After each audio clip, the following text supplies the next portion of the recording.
L'argent est au cœur de tout et on va en parler. J'ai des amis qui ont hérité de beaucoup d'argent, de plusieurs millions, ils sont dépressifs. Ils savent au fond d'eux que c'est pas grâce à eux. Et toi, ta théorie, si t'as pas 10 fois en trésorerie le passif, tu peux pas l'acheter. Au niveau de mon éducation, mon père était salarié, ma mère était mère au foyer et ils nous ont élevés dans l'idée qu'il fallait aller à l'école pour un bon diplôme, pour avoir un bon métier. Et personne nous a parlé d'investissement. Si chacun se responsabilise, si chacun se prend en main, plutôt que de chercher un état-providence qui va nous donner tout, ça va permettre une société qui sera bien meilleure.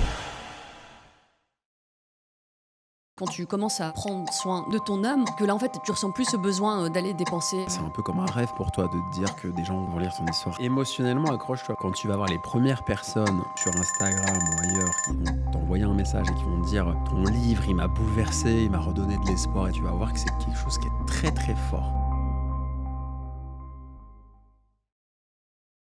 Bonjour à tous et bienvenue dans ce nouveau podcast. Je reçois Alexandre Lacharme.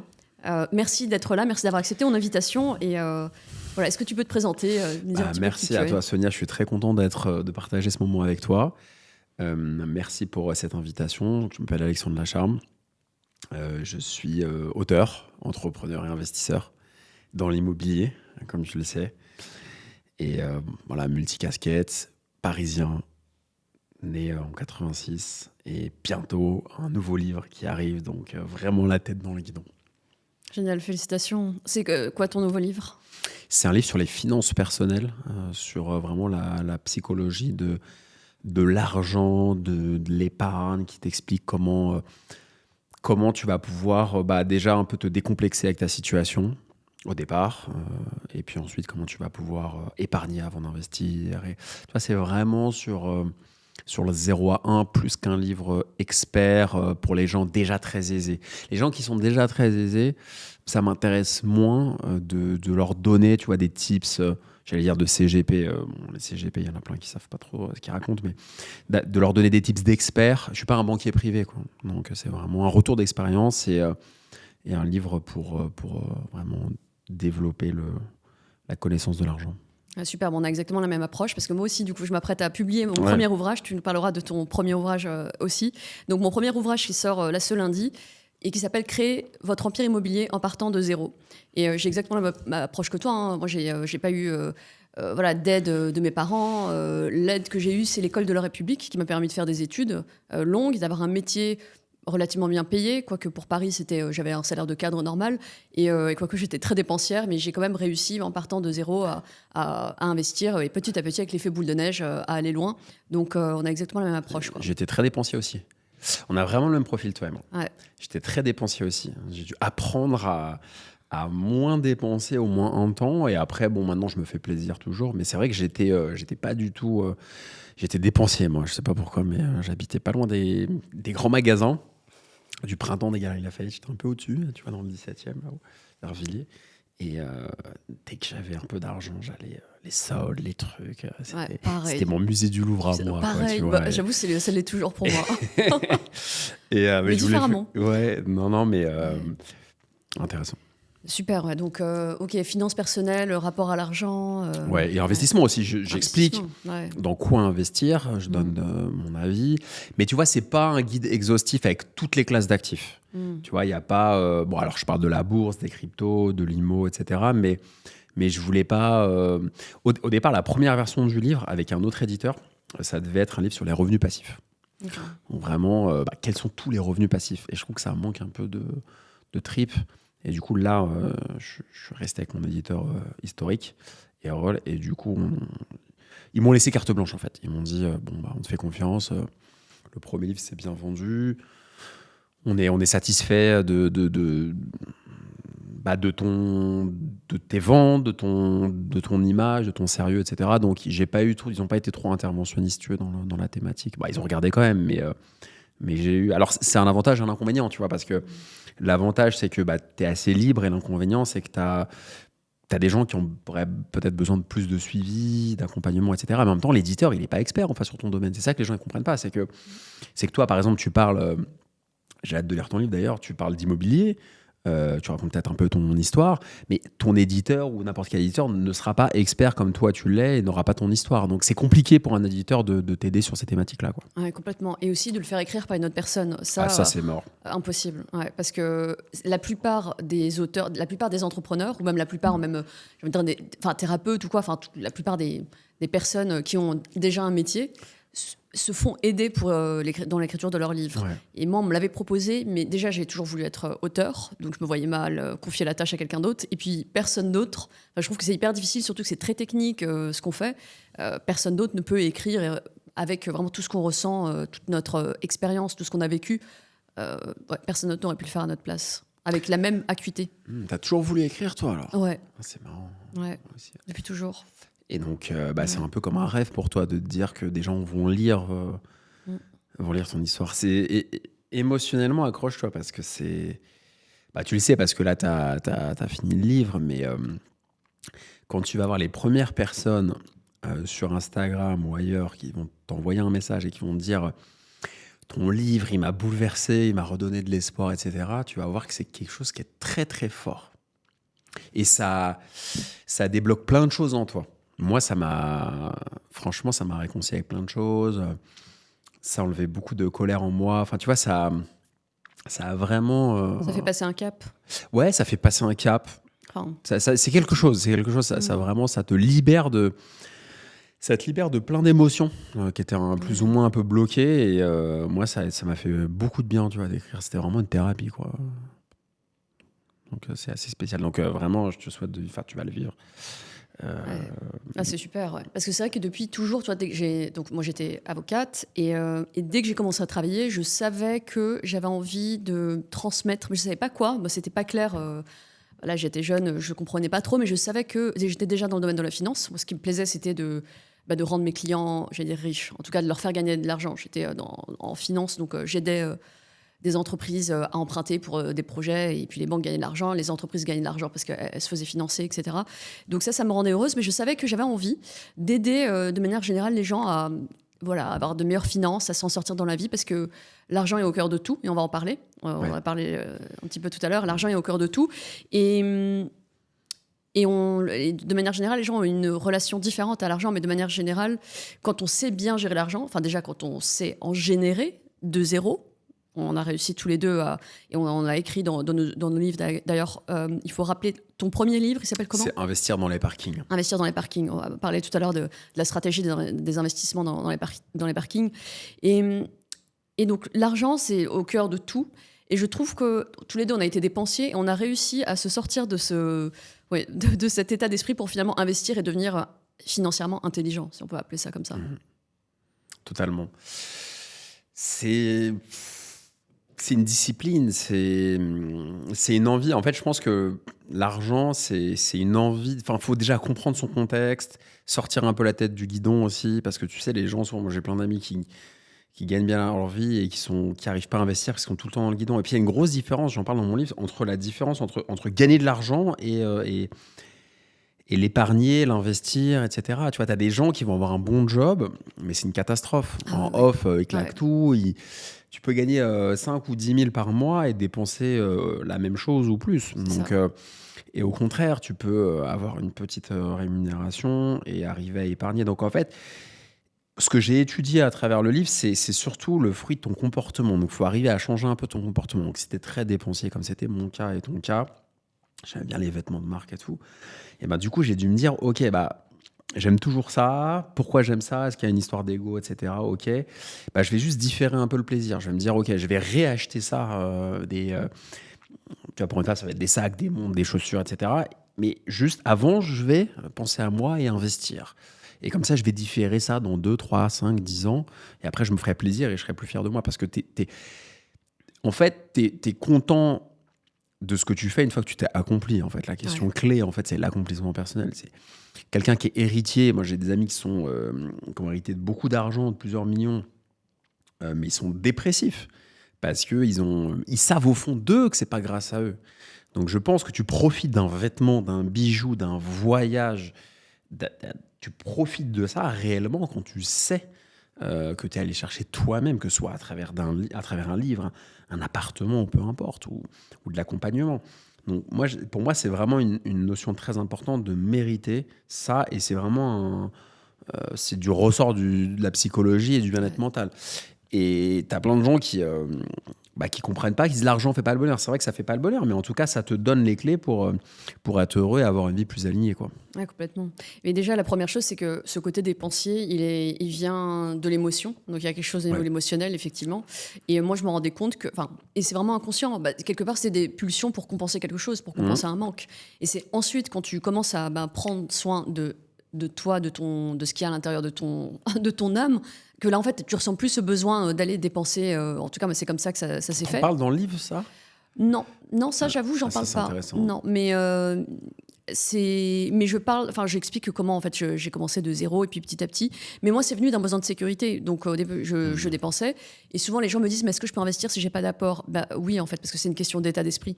Et moi, pour mon premier appartement, j'avais pas d'apport. Et en fait, comment j'ai fait ? J'ai utilisé la provision que j'avais mise de côté pour mes impôts, parce qu'à l'époque, les impôts se payaient à la fin de l'année. J'avais utilisé la provision pour payer les frais de notaire. Et ensuite, grâce aux différés, j'ai eu des travaux assez longs.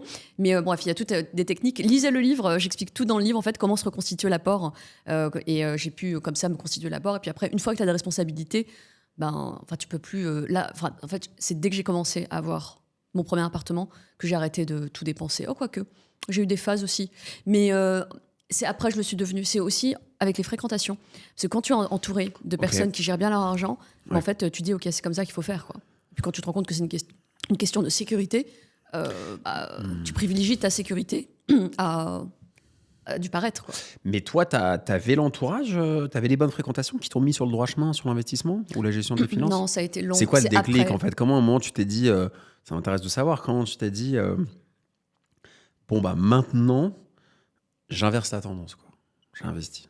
Ou je gère bien mon argent, ou... Il y a un moment, il y a un switch, quoi. Ouais, c'est quand j'ai commencé à fréquenter des investisseurs immobiliers. D'accord. C'est là, c'est ce que je te dis, les fréquentations. C'est quand tu commences à fréquenter des entrepreneurs, des investisseurs immobiliers, que là, tu comprends que l'argent est un outil au service de ta liberté financière. Et en fait, quand on arrive à ce stade, on n'a plus envie de dépenser de l'argent pour aller faire du shopping, mais on préfère avoir cet argent pour acheter des biens immobiliers qui ensuite nous achèteront ce qui nous fait plaisir. Et d'ailleurs, je me suis fait un espèce de rituel. À chaque fois que je vends un bien immobilier, quel qu'il soit, je prends 10% de la somme et je me fais plaisir. Sympa. Il y en a qui prennent 10% pour se payer en premier, épargner, et toi, c'est 10% pour se faire plaisir. Moi, je ritualise ça par... de ma plus-value. Ouais, de ta plus-value. C'est bien. Ils ont bénéfice, ouais. Non, mais alors, c'est très... Là, tu mets le doigt sur un truc hyper important. C'est que pour tenir la durée, parce que c'est un marathon, hein, c'est pas un sprint. Il y a que les très, très jeunes qui pensent qu'on qu'on s'en sort en un claquement de doigts. C'est important de ritualiser les petits succès. Ouais. Ça, je parle aussi de ça. C'est vraiment ritualiser. Alors, c'est symbolique. T'es pas obligé de prendre 10%. Mais c'est important de faire un bon resto, de faire peut-être un voyage, de voir des amis, de ritualiser. Parce que c'est tellement difficile quand même d'entreprendre que si tu fais jamais ça, t'es blasé, quoi. Et tu perds en motivation. Donc c'est bien cette technique, je connaissais pas. Ouais, mais et je dis 10% parce que quand pour acheter des passifs, si t'es pas capable de les acheter 10 fois, t'en as pas les moyens. Donc tu peux pas les acheter. Donc je me prends 10%, enfin je dis 10%, c'est légèrement moins. En tout cas, je me fais un cadeau. Là, tu vois, par exemple, j'ai vendu un appart là fin décembre. J'ai fait une journée shopping de millionnaire. C'était hyper agréable. C'est marrant que tu fasses ça. Donc toi, ta théorie, c'est si t'as pas 10 fois en trésorerie le passif, tu peux pas l'acheter. Ouais. C'est pas ma théorie, hein. Je l'ai entendu de la bouche d'entrepreneurs et d'entrepreneurs vraiment à succès. J'ai un ami qui fait ça aussi. Qui raconte ça pour les voitures. Il disait, si tu peux pas l'acheter, alors c'était pas 10 fois, mais c'était moins peut-être 5 fois ou un truc comme ça, il faut pas faire. Ouais. Après, c'est du bon sens en fait. Finalement, quand tu réfléchis, c'est épargner, gagner de l'argent, c'est avant tout du bon sens, avant tout une psychologie. C'est avant tout des bonnes habitudes. Donc parfois, il faut cesser de désirer des biens matériels et travailler sur, comme tu l'as dit, sur pourquoi est-ce que tu es comme ça, tu vois. Moi, je sais pas, tu vois, si je suis pas allé voir un spécialiste, mais je sais pas si je voulais m'acheter des marques. Est-ce que c'est parce que ça me semblait J'avais l'impression d'être plus accepté, peut-être que... Non, c'est sûr que oui, il y a les besoins c'est toujours la même chose, hein, besoin d'acceptation, de reconnaissance. Ouais. Après, tout ça, bon, on rentre vraiment dans la psychologie vraiment profonde. Mais ce qui est sûr, c'est que moi, je trouve que c'est pas gênant de vouloir se faire plaisir. Moi, et encore, je continue encore, je dis, j'ai fait mon shopping là de millionnaire. C'est pas gênant. Il y a juste une méthode, il y a un moyen de le faire intelligemment. Donc oui, on peut se faire plaisir. Et il faut se faire plaisir, mais de manière intelligente. C'est d'abord, on achète un actif, en l'occurrence un bien immobilier, parce que grâce à l'effet de levier, on constitue une épargne qu'on n'aurait jamais pu avoir autrement en travaillant. Et ensuite, avec la vente de cet actif, ou les produits, les revenus de cet actif, là, non, quoique non, moi, avec les biens immobiliers, jamais. Mon cash flow, c'est précieux, c'est ce qui me permet justement de me sentir en sécurité, de me dire, j'ai toujours de l'argent pour rembourser mes prêts et payer mes travaux. Mais dès que je revends un actif, complètement, je me fais plaisir. Donc c'est une boucle. Et ça, je le dis du coup aux personnes que j'accompagne à investir. Je leur dis, OK, en fait, c'est vraiment delayed gratification. C'est d'abord, on achète des actifs et ensuite, on se fait plaisir. Et si on ne se fait pas plaisir, moi j'ai envie de dire, après, le temps passe, et tu as raison, il faut se mettre des rituels et ça fait du bien. Mais sinon, le temps passe, et à un moment, je pense qu'on a le même âge tous les deux à peu près, on est, à un moment, on arrive en plein milieu de notre vie, à un moment, il faut commencer à vivre. Tu vois, l'avenir devient le présent, il faut commencer à profiter. T'as plein de gens qui ont du mal à différer la gratification et du coup qui n'investissent pas parce qu'ils se disent mais je veux tout de suite de l'argent et c'est un peu le syndrome du gagnant du loto. T'as des gens, ils vont jouer au loto toute leur vie pour espérer gagner beaucoup et ils vont se dire je peux pas gagner moins mais le faire sur la durée. Tu vois, et ça c'est vachement important de comprendre qu'il faut différer c'est sa gratification et accepter peut-être de vivre dans un appartement un peu moins grand au début, de dépenser un peu moins. Ça c'est important aussi, la discipline, il y en a beaucoup. Moi je me souviens quand j'ai commencé à acheter des parkings en 2013, j'ai des gens qui me disaient mais je suis incapable de faire ce que tu fais parce que moi j'ai besoin de vivre dans un grand 3 pièces, j'ai besoin d'aller dans des super restos. Moi j'allais dans un resto italien, je prenais pas la pizza à la truffe au départ. Tu vois, je regardais les prix. C'est pas parce que j'avais pas de thunes ou que j'étais radin, c'est que je savais que mon argent, je voulais le mettre dans les frais de notaire, je voulais le mettre dans l'apport, s'il y avait un apport. Et t'as des gens qui sont pas prêts à faire ce sacrifice-là. Et après, ils se plaignent, ils se disent oui, mais du coup... Donc, toute leur vie, ils essaient de jouer au loto. Et ils pensent que d'un jour, tu vois, un jour, tout va tomber du ciel. Mais en fait, ça fonctionne pas comme ça. C'est vraiment... une progression croissante, quoi. Et ça, c'est important de le comprendre. Ouais, c'est ça. En fait, c'est qu'il y a une méthode. En fait, c'est qu'il y a une méthode, en fait. Et tout à l'heure, tu disais que toi aussi, quand tu voulais acheter, donc tu commençais à mettre de l'argent de côté. Moi, j'essayais, mais j'étais dépensière. Et ensuite, dès que j'ai acheté, par contre, donc j'ai dit, j'avais utilisé l'argent que j'avais mis de côté pour payer mes impôts. Et du coup, pour me reconstituer l'épargne, déjà, j'avais un différé sur mon crédit, ce qui me permettait de ne pas avoir de loyer pendant le temps des travaux. Mais ce que j'ai fait, c'est que je me suis mise en coloc. Bah oui, j'étais avocat d'affaires à Paris, j'avais un salaire de cadre, bah oui, je me suis mise en coloc. Voilà, j'ai vécu dans un salon pendant 9 mois. Voilà. En fait, et il faut faire les sacrifices, en fait. C'est même pas des sacrifices, c'est juste... voilà, il y a juste un chemin à prendre et c'est des efforts à court terme pour des résultats à long terme. Totalement. Moi, pareil. À vie. Moi, j'ai fait un peu à un moment, pas beaucoup, mais je vais dans un petit studio au départ et j'étais pas hautain à me dire non, il me faut ça. Bah ouais, s'il n'y a pas de machine à laver, tu vas à la laverie. Enfin, tu vois. Et c'est vrai que c'est hyper important, ça, parce que ça vaut le coup, quoi. C'est quelques années de privation et puis après, tu profites vraiment de. Tu vois, maintenant, quand tu voyages, quand moi je voyage ou je fais du sport ou on fait un podcast comme c'est le cas maintenant, pendant ce temps-là, les autres ils sont en train de bosser pour un autre, quoi. Donc, ouais. Ça fait Non, et puis réfléchir. c'est surtout que ce qui est triste, c'est que c'est facile. Enfin, c'est facile. Et les gens qui choisissent de manger leur marshmallow tout de suite, tu connais l'expérience avec l'enfant. Donc pour ceux qui connaissent pas, donc il y a une expérience qui a pris 2 enfants, alors 2 enfants, et on leur a mis 2 marshmallows, c'est ça, et on leur a dit soit tu le manges maintenant, et t'en as qu'un, soit tu attends et t'en mangeras 2.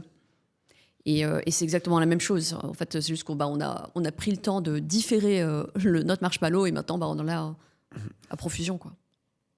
Et comment tu as eu ça, toi? Moi, c'est ça qui m'intéresse de savoir. C'est cette discipline-là, en fait, tu l'avais au départ, quand tu as fait tes études de droit, quand tu as exercé, tu avais déjà cette discipline qui était ancrée en toi ou... Non, pas du tout. Les avocats sont très dépensiers.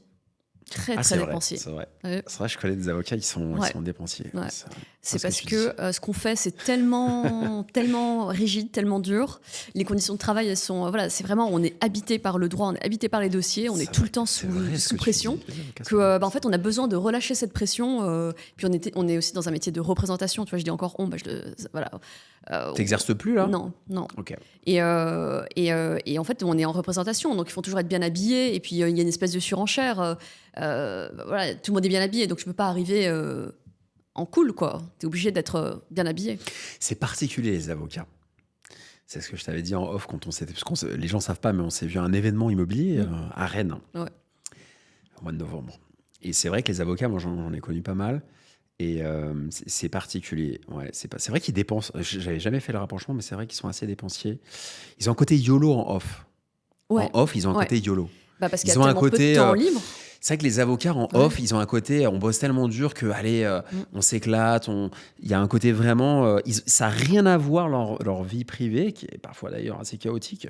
J'ai remarqué dans mon entourage, je ne sais pas s'il y a un lien de cause à effet, mais en off et dans leur boulot. Tu vois, il y a un côté représentation et après en off, c'est souvent le freestyle et c'est une autre personnalité, quoi. Et ça, je l'avais remarqué. Mais c'est intéressant. Ouais. Et puis, tu vois, ça fait partie aussi des métiers où on échange son temps contre son argent, à moins de devenir associé, d'avoir un cabinet. Mais globalement, chez les avocats, voilà, beaucoup dépensiers et pas de vision à long terme, globalement, en fait. Mais c'est parce que je t'ai dit, on est tellement pris par les dossiers, par ce qu'on fait, qu'il n'y a pas l'espace mental. C'est pour ça que j'ai traîné. Hein. Pour la santé mentale, c'est compliqué, avocat. J'ai discuté de ça avec des amis avocats. Et moi, j'ai beaucoup d'avocats que je connais qui me disent je ne serai pas avocat toute ma vie. Ouais. Eh bien, ouais. T'en as un exemple?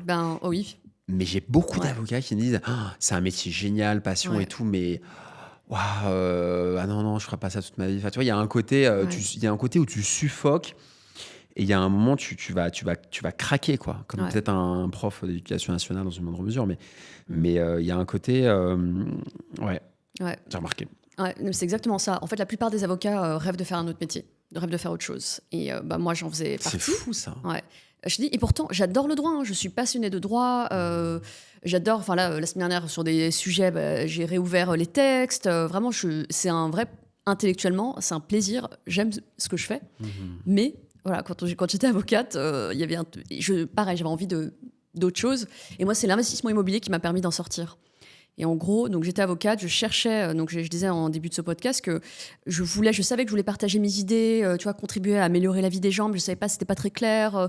Je savais que voilà, ça passait par les finances, mais c'était pas clair. Et j'ai cherché ma voie. Je m'étais dit que bon, peut-être que il fallait que je devienne indépendante pour pouvoir diffuser un message. Donc je m'étais dit, ok, il faut que j'ai mon propre cabinet. Donc j'ai fait du contentieux. C'était horrible, j'ai détesté. Et j'ai fini par me dire, ok, puisque je veux écrire, je veux partager un message, je vais devenir journaliste. Je suis partie à Londres, je suis devenue journaliste. L'enfer, c'était horrible, j'ai détesté. Et c'est quand j'ai touché le fond, à ce moment-là, j'avais plus d'argent, plus rien, que là, je me suis dit, ok, qu'est-ce que je veux faire de ma vie? C'est pas possible, il n'y a rien qui va. Et c'est en allant à Barcelone, m'isoler 48 heures pour comprendre ce que je voulais faire de ma vie, que là, j'ai eu le déclic, que c'était l'investissement immobilier qui allait me permettre d'être libre. Et t'avais jamais investi? J'avais acheté ma résidence principale. Ok. Et donc, je rentrais à Paris. Mais tu commences je veux dire, j'essaie de comprendre le cheminement. Tu es à Londres, ok, journaliste, tu te rends compte que journaliste, et je peux te comprendre, hein. C'est compliqué. Et après, tu avais déjà acheté ta RP, mais tu étais déjà curieuse un peu sur l'investissement, tu regardais un peu des contenus, des podcasts. Mes parents m'en avaient parlé. Enfin, Mon père est arrivé en France dans les années 60, il est arrivé d'Algérie, et il nous disait que avant l'immobilier, ça coûtait rien. Puis on le voit, enfin, je sais pas, c'était quoi, au début des années 2000, vous voyez les prix qui augmentaient. Ouais. Et puis surtout, quand j'ai commencé à travailler, j'ai eu le déclic. Donc mes parents qui avaient vécu en HLM toute leur vie, qui ont fini par acheter une maison sur le tard, ils l'avaient revendue avec une belle plus-value, puisqu'ils avaient fait, sans le savoir, les techniques de valorisation pour faire des plus-values facilement. En gros, ils avaient acheté une maison, ils avaient fait une surélévation, une extension, et puis ils avaient fait une plus-value qui leur a permis et de rembourser leur crédit, et d'acheter un appartement cash. Ok. Et en parallèle, donc moi j'entrais dans la vie active et je voyais des avocats âgés, notamment un qu'on me disait voilà, celui-là il était pas bien, on voyait qu'il était malade, quoi. Enfin il était pas bien, et on me disait qu'il était obligé de continuer à travailler parce que il était obligé pour payer ses factures et pour continuer son train de vie.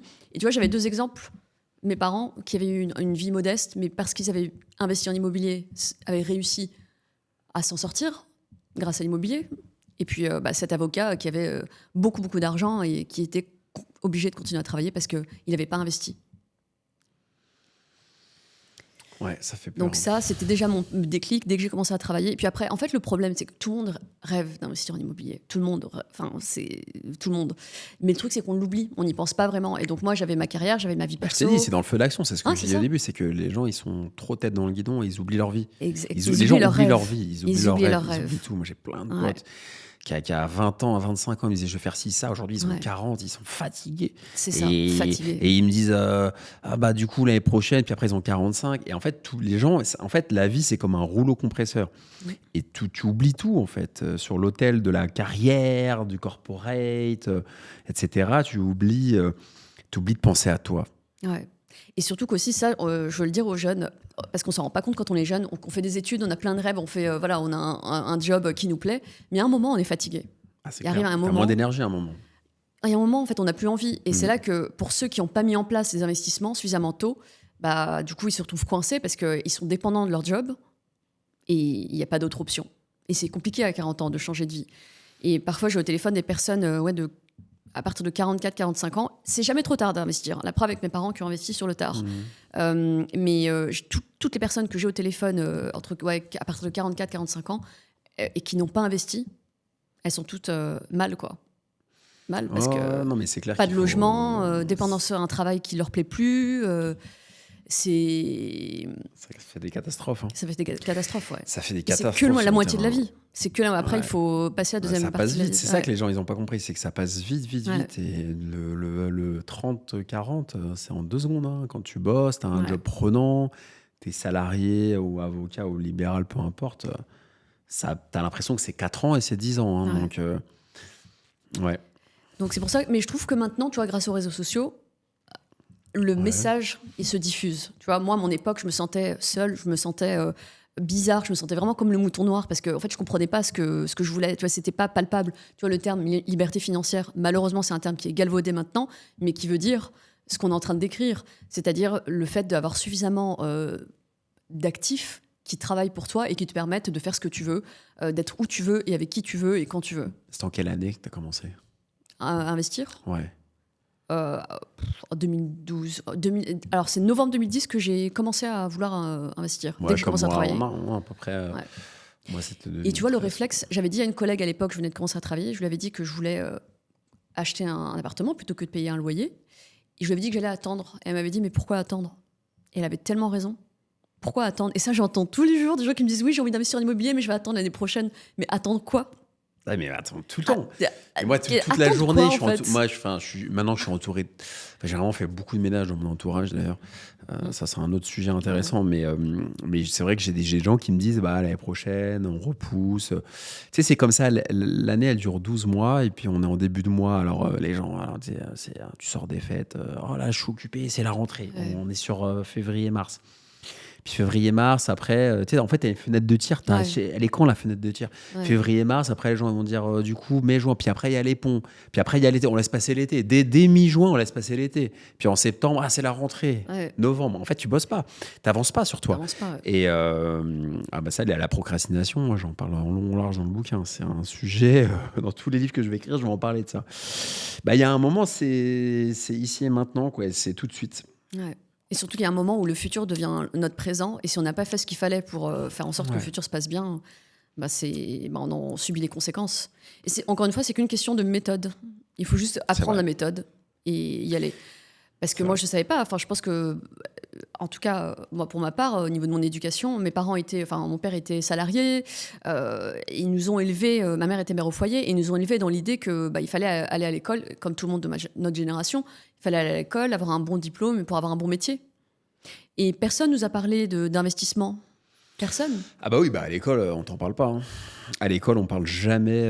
À l'école primaire, lycée, école supérieure. J'ai fait une école de commerce 5 ans. On m'a jamais parlé de. J'ai fait des cours de compta j'en pouvais plus. On apprenait à faire des bilans, des comptes de résultats, mais on m'a jamais appris à épargner. Donc ça, et puis à la maison, en fait, si tu veux, t'as seulement les plus privilégiés. Ça c'est intéressant, c'est j'ai plus les stats, mais tu as seulement une fraction de la population, peut-être moins de 10%, les plus privilégiés, qui ont des parents qui ont investi eux-mêmes. Et du coup, à la maison, ça parle un peu d'investissement. Mais c'est vraiment les couches les plus privilégiées des Français, si on prend la France. Donc, c'est très peu en proportion de gens qui ont la chance à la maison d'avoir ça en sujet de conversation. Moi, c'est encore différent. C'est-à-dire que ma mère, c'était plus un peu YOLO. En gros, elle m'a jamais mis de pression. Je me la suis mis tout seul, tu vois, c'est drôle. Elle m'a jamais mis de pression. En gros, elle m'a dit, mon fils, tu sais, ma mère, c'est vraiment une mère méditerranéenne, quoi. Elle m'a dit, mon fils, sois heureux, pas fais ce que tu veux, mais elle m'a pas trop poussé. Alors, il y a un point positif et un point négatif. Le point négatif, c'est que t'as pas cette structure qui est imposée, donc si tu peux forcément facilement partir en cacahuète et te laisser aller, quoi. T'as pas le petit coup derrière la tête. Et le point, c'était le point négatif, et le point positif, c'est que ça te brime pas, quoi. Et ça te donne de la confiance en toi, parce que quand ta mère te dit, mon fils, pour moi, t'es le meilleur, tu vas y arriver, alors que dans les faits, t'y arrives pas, quoi. Mais je sais pas, elle doit voir en toi quelqu'un qui va y arriver, tu vas avoir un flash. En fait, ça donne vachement de confiance en soi. Et moi, j'ai gardé ça. Ouais. Pas pourquoi je te raconte ça, mais non, c'est génial. Mais tu vois, en fait, tout ça pour te dire qu'il n'y a jamais de situation idéale.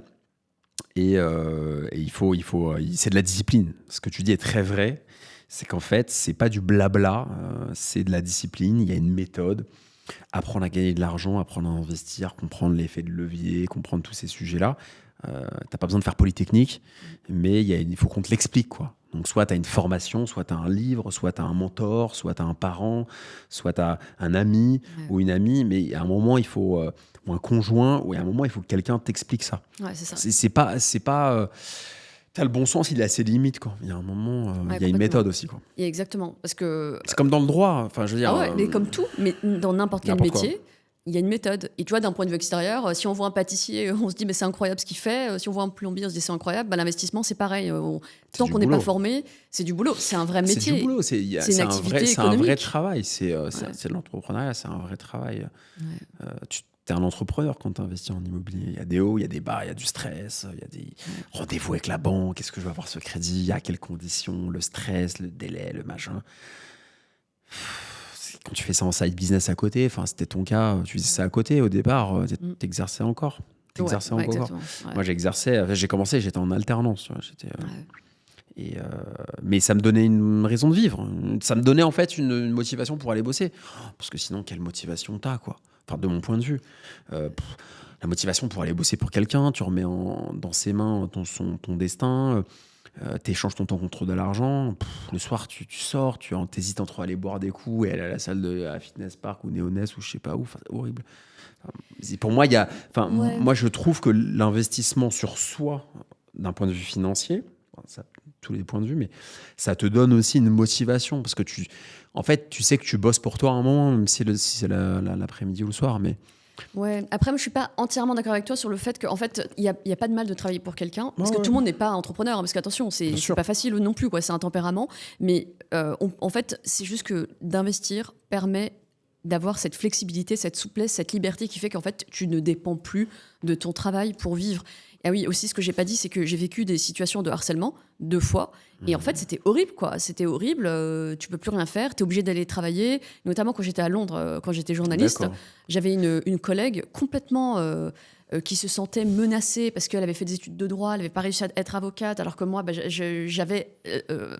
du coup, je m'étais fait omettre du barreau. J'avais décidé de plus être avocate pour être journaliste. J'étais des trucs, mais parce que toi, la boss les gens te détestaient bien. Dans les boîtes, toi. Oui, la boss m'aimait bien, donc elle se sentait menacée. Donc en fait, elle a fait en sorte de m'isoler, c'était du vrai harcèlement moral. C'était vraiment horrible. Et c'est là où j'ai touché le fond. Je me suis dit, mais en fait, qu'est-ce que je veux faire de ma vie? C'est pas à cause de ça. Mais c'était jaloux de toi, en fait. Mais après, c'est intéressant. C'est la compétition, malsaine. Ouais, mais le monde dans l'entreprise, c'est dur. Hein. C'est vrai. Wow. C'est vrai. Attends, j'étais commercial. C'est vrai. Mais c'est des coups bas toute la journée. Même moi, tu vois, j'étais pas avocat, pas journaliste, mais en tant que vendeur, en tant que commercial, je suis rentré dans une boîte, à un moment, j'ai mieux négocié mon salaire. La dernière boîte où j'étais salarié. Bon. une boîte italienne dans le sport de luxe, les machines de fitness. J'ai mieux négocié mon salaire. J'avais statut cadre, les autres employés au même stade tu vois, commercial, t'étais... on s'en fout quoi, en plus. Mais moi, j'avais des statuts cadres parce qu'avant, j'avais fait un tour chez Aquadiparma, chez LVMH, où j'étais déjà cadre. Donc, du coup, je me suis mieux vendu, tu vois. Oh, quand ça s'est su. Mais attends, lui là, pourquoi il est cadre et pas moi? En plus de ça, j'ai regardé ses chiffres, je vends plus que lui. Pourquoi est-ce que tu lui as filé une Audi A3 de fonction et nous on a une Golf? Pourquoi il a un iPhone machin et nous on a l'iPhone machin? Oh, là, je me suis dit, Alex, réachète 2 fois plus et Ouais, c'est ça. la mentalité, tu ouais, vois, c'est ouais. bas, Non, c'est vrai, bas, vrai, bas, exactement. bas, bas. Ouais. Mais voilà, en tout cas, pour chacun sa place, il y en a qui sont. Enfin, je dis, être entrepreneur, c'est pas pour tout le monde. Bien sûr. Et en soi, il n'y a pas de mal. Et au contraire, moi-même, parmi les personnes que j'accompagne, il y en a qui ont envie de rester salariés ou de continuer dans leur activité. J'ai aussi beaucoup de professions libérales. C'est juste investir pour avoir la flexibilité déjà, de subvenir à ses besoins au cas où et de compléter ses revenus et puis de changer de vie le jour où on en a envie. Bien sûr. Ce que je disais, c'était pas que tout le monde doit être entrepreneur et d'opposer, si tu veux, ça c'est pas mon propos, d'opposer tu vois, le salarié à l'entrepreneur en disant en émettant un jugement de valeur, c'est pas ça. Le truc, c'est de dire que vous pouvez vouloir rester salarié ou fonctionnaire, c'est très bien, mais c'est sécurisant d'investir pour ne serait-ce qu'une chose, c'est être moins stressé au travail. Parce que si tu rentres 300, 400 euros par mois de revenus passifs ou de cash flow, tu vois, de marge tous les mois, si tu n'as pas la prime de fin d'année, si tu es commercial et que tu n'as pas le variable parce que tu as moins vendu, tu vas moins stresser en fait. Donc tu vas être plus tranquille. Et ce confort financier, il est essentiel, même si on n'a pas vocation à quitter un emploi et à changer de vie comme c'est ton cas et mon cas. Nous, on s'est plus acharné que les autres parce que, je sais pas, on a un feu sacré, on a un truc fort, mais il y a plein de gens, et c'est la majorité des gens, et c'est complètement OK, qui veulent juste se sécuriser financièrement, et je pense que c'est à eux aussi qu'on s'adresse, tu vois. Ah, complètement. C'est très important, c'est ça la majorité des gens. Moi, les gens qui me contactent sur les réseaux sociaux, c'est des gens qui veulent mettre le pied à l'étrier, démarrer. Il y a assez peu de gens qui veulent... T'en as qui veulent complètement changer de vie. Souvent des gens qui ont beaucoup souffert. Et eux, c'est très très louable, tu vois. Mais ça demande plus d'accompagnement, plus de suivi. Faut faire attention à la santé mentale. Faut pas non plus aller trop hardcore dans le truc. Mais il y a tous les profils. Mais en tout cas, ce qui est certain, c'est que apprendre à investir et sécuriser avec l'immobilier, par exemple. Pour moi, l'immobilier, c'est l'investissement pour tous parce que ça casse toutes les barrières de milieux sociaux parce que tu peux le faire à crédit. Exactement. Tu vois, c'est magnifique, l'immobilier. L'immobilier, quelqu'un qui n'a pas d'argent, qui est au SMIC, qui vient d'un milieu très simple, il peut, quand il a un peu d'ancienneté, aller faire un crédit à la banque et s'acheter un petit truc, et c'est magnifique. Tandis qu'il y a des investissements qui sont, où j'ai moins d'appétence parce qu'ils sont plus élitistes. Moi, je trouve que la bourse, par exemple, c'est un peu plus élitiste, il faut bien se renseigner. Je les vois sur les vidéos, les forums, c'est plutôt des cadres un peu parisiens. Moi, ça me parle moins, tu vois. Je préfère un investissement vraiment des gens qui ont rien. Et l'immobilier, pour moi, c'est le point de départ pourquoi pas faire autre chose. Mais pour moi, c'est vraiment l'investissement. C'est l'opportunité. En France, on a de la chance, tu vois, c'est ce que je te disais. Ouais. Les gens ne se rendent pas compte. On passe notre temps à taper sur la France. Donc ça, c'est des gens déjà qui n'ont pas voyagé, qui font ça. Et c'est des gens qui comprennent pas à quel point on a beaucoup de chance, tu vois, sur la sécurité sociale, le chômage, etc. Mais on peut faire du crédit facilement, quoi. Ouais. C'est un truc c'est presque une exception mondiale à ce niveau-là. C'est vrai que la France, c'est le meilleur pays au monde pour investir en immobilier. Il n'y a aucun pays dans le monde où tu peux investir avec aussi peu d'apports. Et puis pour les gens qui ont peur, qui disent oui, mais il faut un apport. En fait, il n'y a pas besoin de fantasmer cet apport. OK, c'est à peu près, les frais de notaire, 8%. Si tu ne peux pas acheter quelque chose à 200 000, il y a partout en France des appartements à moins de 50 000. Il y en a à 30 000. Et 10% de 30 000, voilà, on est à 3 000. Donc c'est accessible à tout le monde. Et comme tu dis, on a beaucoup de chance en France, parce qu'en fait, il y a tout. Il y a l'école de la République, il y a tout pour aider à l'université, tu as les bourses, il y a absolument tout pour réussir. Ah, c'est sûr que si tu veux acheter à Londres ou à New York, c'est notre histoire. Hein. Ça, toi qui as vécu à Londres... là, t'es vraiment déjà, c'est minimum 20% d'apport. Et puis, il n'y a pas de logement à 30 000 ou 50 000 pounds. Non, en France, c'est très simple. En fait, le chemin est simple. Il faut chemin juste est le simple. connaître.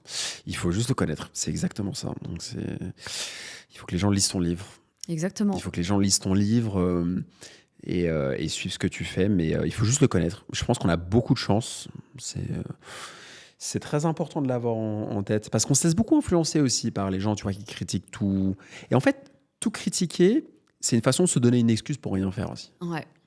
T'as plein de gens qui sont comme ça, qui disent « Oh, bah, il y a ça, il y a ça, il y a ça, il y a ça », et du coup, ça les arrange, parce que du coup, ça justifie leur inaction. Donc, il faut surtout déconstruire ça et pas tomber là-dedans. Et si vous avez un entourage comme ça, mais changer d'entourage, quoi. C'est pas du tout possible. Donc, il faut se dire, tout n'est pas parfait, mais il y a beaucoup d'opportunités. Et pour investir, c'est quand même relativement simple en France. Je veux dire, beaucoup de gens peuvent accéder au crédit et acheter un bien immobilier qui va être remboursé par le locataire. Enfin, si on parle même pas de cash flow positif, mais simplement d'une opération blanche, tu vois, ou même s'il faut rajouter 100, 200 euros, c'est pas grave. Ouais, In fine, vous aurez un bien immobilier que vous pourrez donner à votre famille. Enfin, je veux dire. Puis globalement, la fiscalité, elle reste très avantageuse. Même si là, tu vois, on a les réformes qui arrivent. D'ailleurs, je ferai un point avec ma communauté. Je ferai une vidéo du coup sur le sujet, sur les réformes. Mais la fiscalité en immobilier est hyper avantageuse. Moi, personnellement, ça fait 10 ans que je loue. Je n'ai jamais payé un seul impôt sur mes revenus locatifs. Ça fait 10 ans. En courte durée. En longue durée, après c'est sûr qu'en courte durée c'est une autre histoire, ouais. Mais sur tout ce que je loue, et puis après, pour éviter d'être imposé, il suffit de réinvestir. C'est pour ça que j'explique tout ça dans mon livre. Il faut réinvestir, il faut en permanence faire du déficit, il faut faire le point une fois par an, il faut regarder sa compta, il faut anticiper le jour où en fait on n'a plus de déficit, plus d'amortissement, et le jour où on devient bénéficiaire, hop, on réinvestit pour régénérer du déficit, revendre les biens qui ont la plus-value en temps voulu pour limiter la fiscalité, sortir les plus-values, réinvestir. Prendre des 10% pour se faire plaisir aussi. Ouais, mais cet arbitrage, tu penses qu'à l'avenir, parce qu'on est quand même très endetté en France, tu penses qu'il n'y a pas des choses qui vont sauter ça va pas être un peu plus compliqué d'un point de vue de la fiscalité des particuliers? Non, mais ça, c'est toujours pareil. Après, le truc, c'est qu'il y a toujours des contraintes, toujours. Et le propre de l'investisseur, l'une des méthodes, on parlait de méthode, l'un des outils à utiliser, c'est d'utiliser son cerveau et de réfleshir aux possibilités. Parce qu'il y a toujours des possibilités, il y a toujours des opportunités. Toujours. Quand une porte se ferme, il y en a d'autres qui s'ouvrent. Bien sûr. Et dans le livre, qui n'est pas encore sorti au moment où on fait cette vidéo, tu parles de cet arbitrage. Absolument, il y a un chapitre complet allez lire sur le livre. l'arbitrage. Franchement, allez lire le livre, parce que ça, c'est un point dont on parle jamais. Non, mais ça, je ne le dis pas pour te faire plaisir, mais c'est la vérité. C'est que souvent, on va t'expliquer comment investir. On va dire, dans le meilleur des cas. Bon. Investir. Ok, mais c'est quoi la suite, quoi? Tu vois, les gens sont perdus, ils ont leurs trucs, les machins, les crédits. Ils sont comme ça. Et ils n'ont pas justement le fait de regarder la fiscalité, d'arbitrer, toute cette stratégie post-investissement, elle est extrêmement importante. Exactement. Il ne faut pas se noyer dedans, mais il faut avoir la méthodologie une fois de plus. Donc ça, c'est cool si tu en parles. Okay. Exactement. C'est pour ça que j'ai appelé mon livre Créer votre empire immobilier, parce que la revente fait partie intégrante d'une stratégie pour bâtir un portefeuille immobilier de plusieurs millions d'euros. Si tu ne vends pas, tu ne tireras pas loin. Et c'est quoi la next step pour toi, dans le sens, je pense avoir la réponse, mais c'est quoi la vision? Est-ce que c'est du coup comme tu l'as dit en préambule, c'est d'impacter dans tu vois, le give back, d'aider les gens, de les impacter? C'est pour ça aussi que tu as eu envie de faire un livre. Donc c'est vraiment ça la vision? Ouais, c'est vraiment ça. Ouais. C'est vraiment aider les gens à s'accomplir, se réaliser, à atteindre leur plein potentiel et juste à être heureux.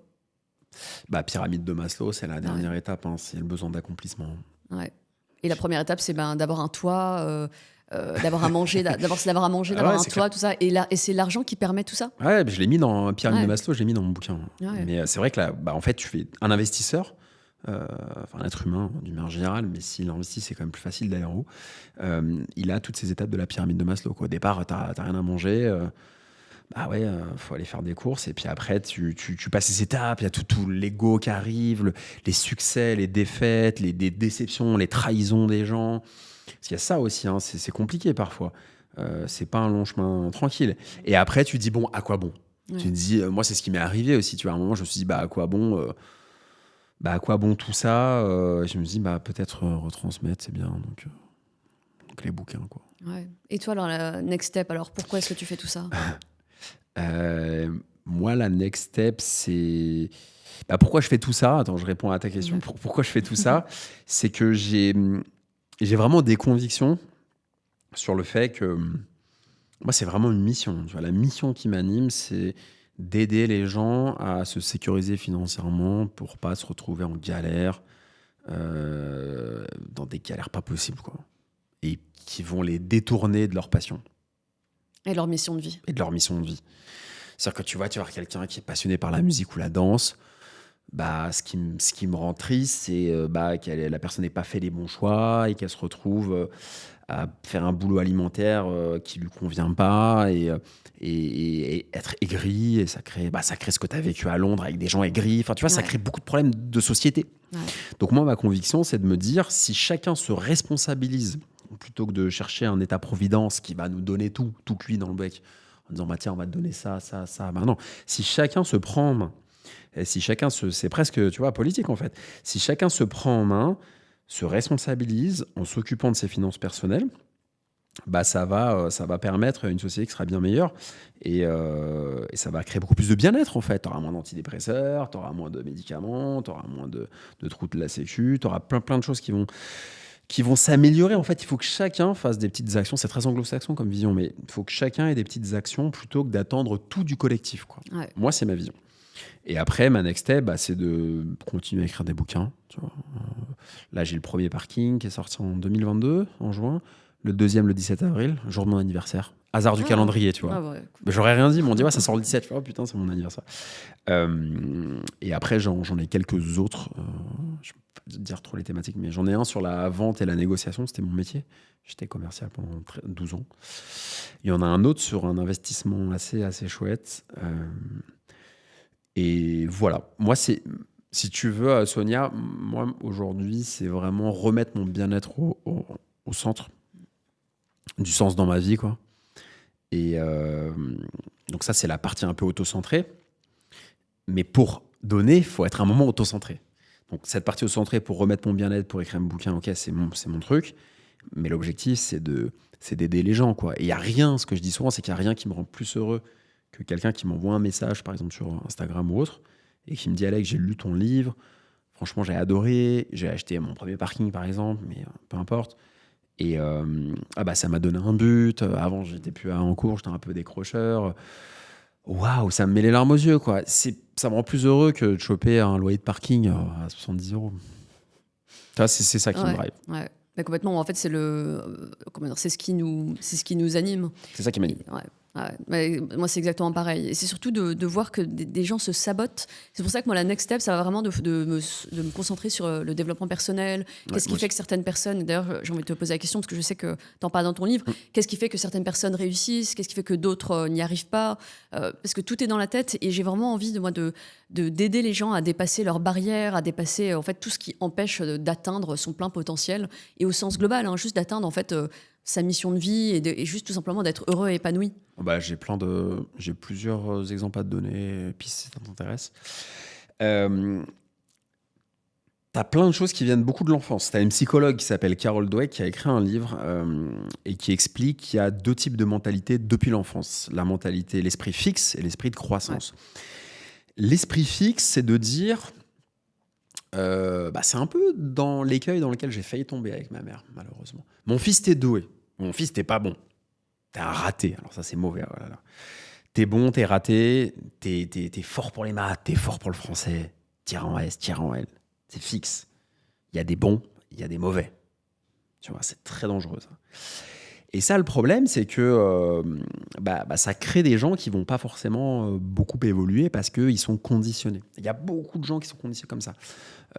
Ma fille, mon fils, scientifique, c'est ce qu'il y a de mieux. Tu feras S, comme ton père, ou comme je ne sais pas qui. Alors que toi, tu as envie d'écrire des chansons, tu as envie de faire du théâtre. Mais tu feras ça. Tu es conditionné dans une case qu'on t'a mis. Et après, tu as l'autre pendant qui s'appelle l'état d'esprit de croissance. C'est de se dire, en fait, non, tu peux complètement sortir de ça. Et il n'y a pas question de doué, pas doué. C'est ton travail qui va faire la différence.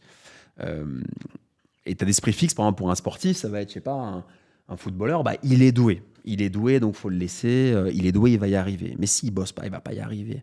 Alors que l'état d'esprit de croissance, c'est de dire, bah, il va travailler, il va faire des efforts, etc. Donc là, tu enlèves la partie chance, tu enlèves t'en remettre à je ne sais quoi, tu t'en remets qu'à toi. Et ça, c'est un truc qui, Carol Dweck en parle dans son bouquin, et Oser réussir, en traduction française. Et elle dit justement que ça, c'est un truc qui est inconscient et qui est en quête très très jeune. Donc il faut arriver à désamorcer ça et à sortir un peu de cette éducation.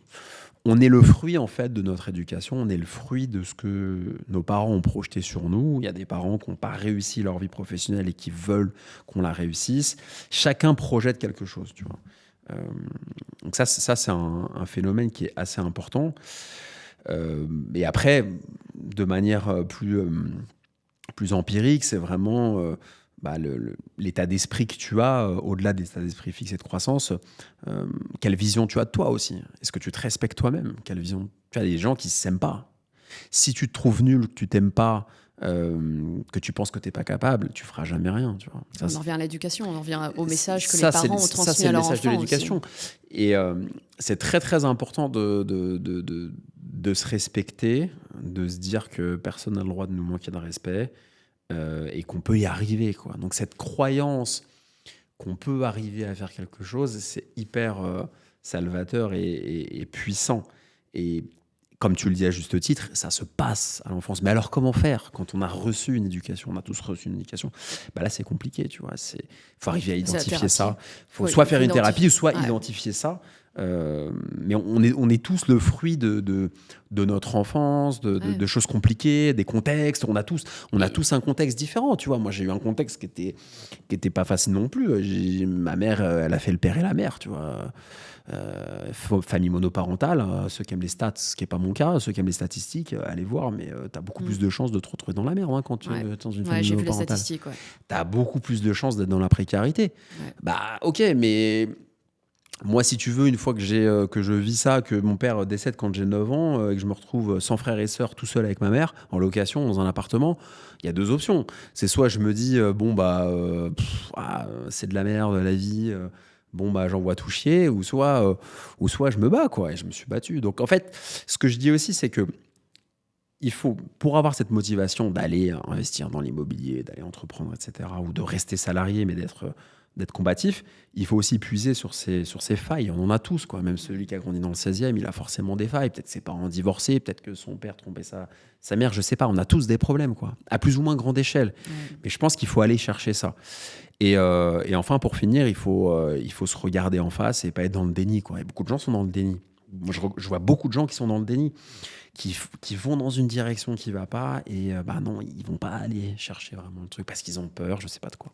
Ouais, mais ça rejoint un petit peu ce qu'on disait tout à l'heure, c'est qu'en fait les gens ne savent pas. C'est que l'école ne nous donne pas. On apprend beaucoup de choses à l'école, mais je trouve qu'on n'apprend pas assez à maîtriser notre cerveau, nos émotions.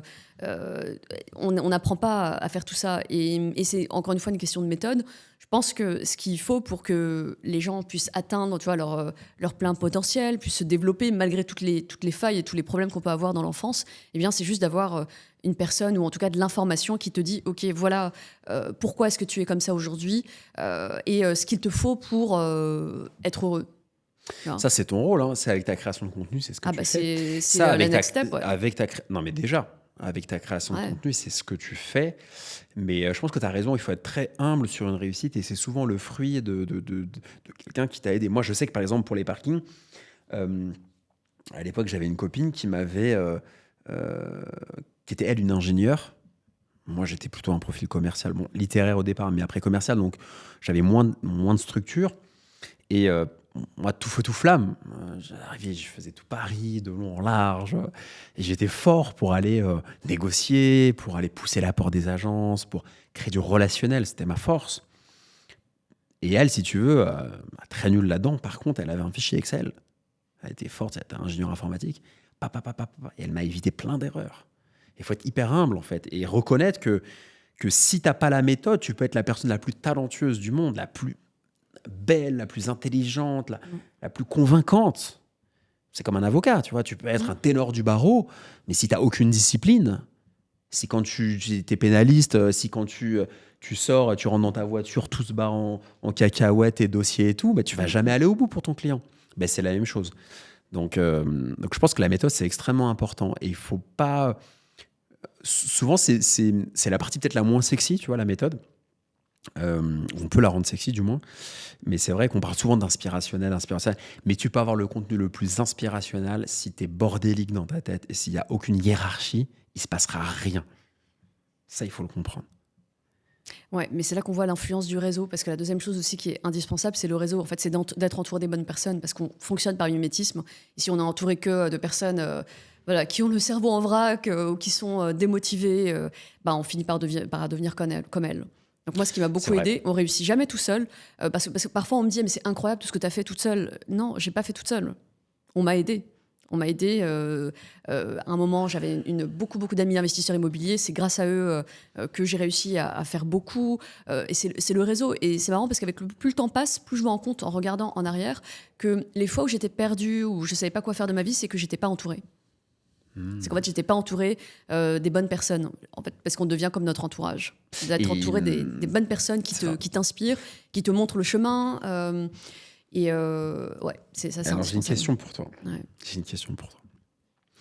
Comment tu as fait pour t'entourer ? Parce que quand tu t'entoures, il y a aussi beaucoup de déchets. Il y a beaucoup de gens qui veulent te voler ton temps. Tu vois, des voleurs de temps. Oui, T'as pas 15 minutes, t'as pas ci, t'as pas ça.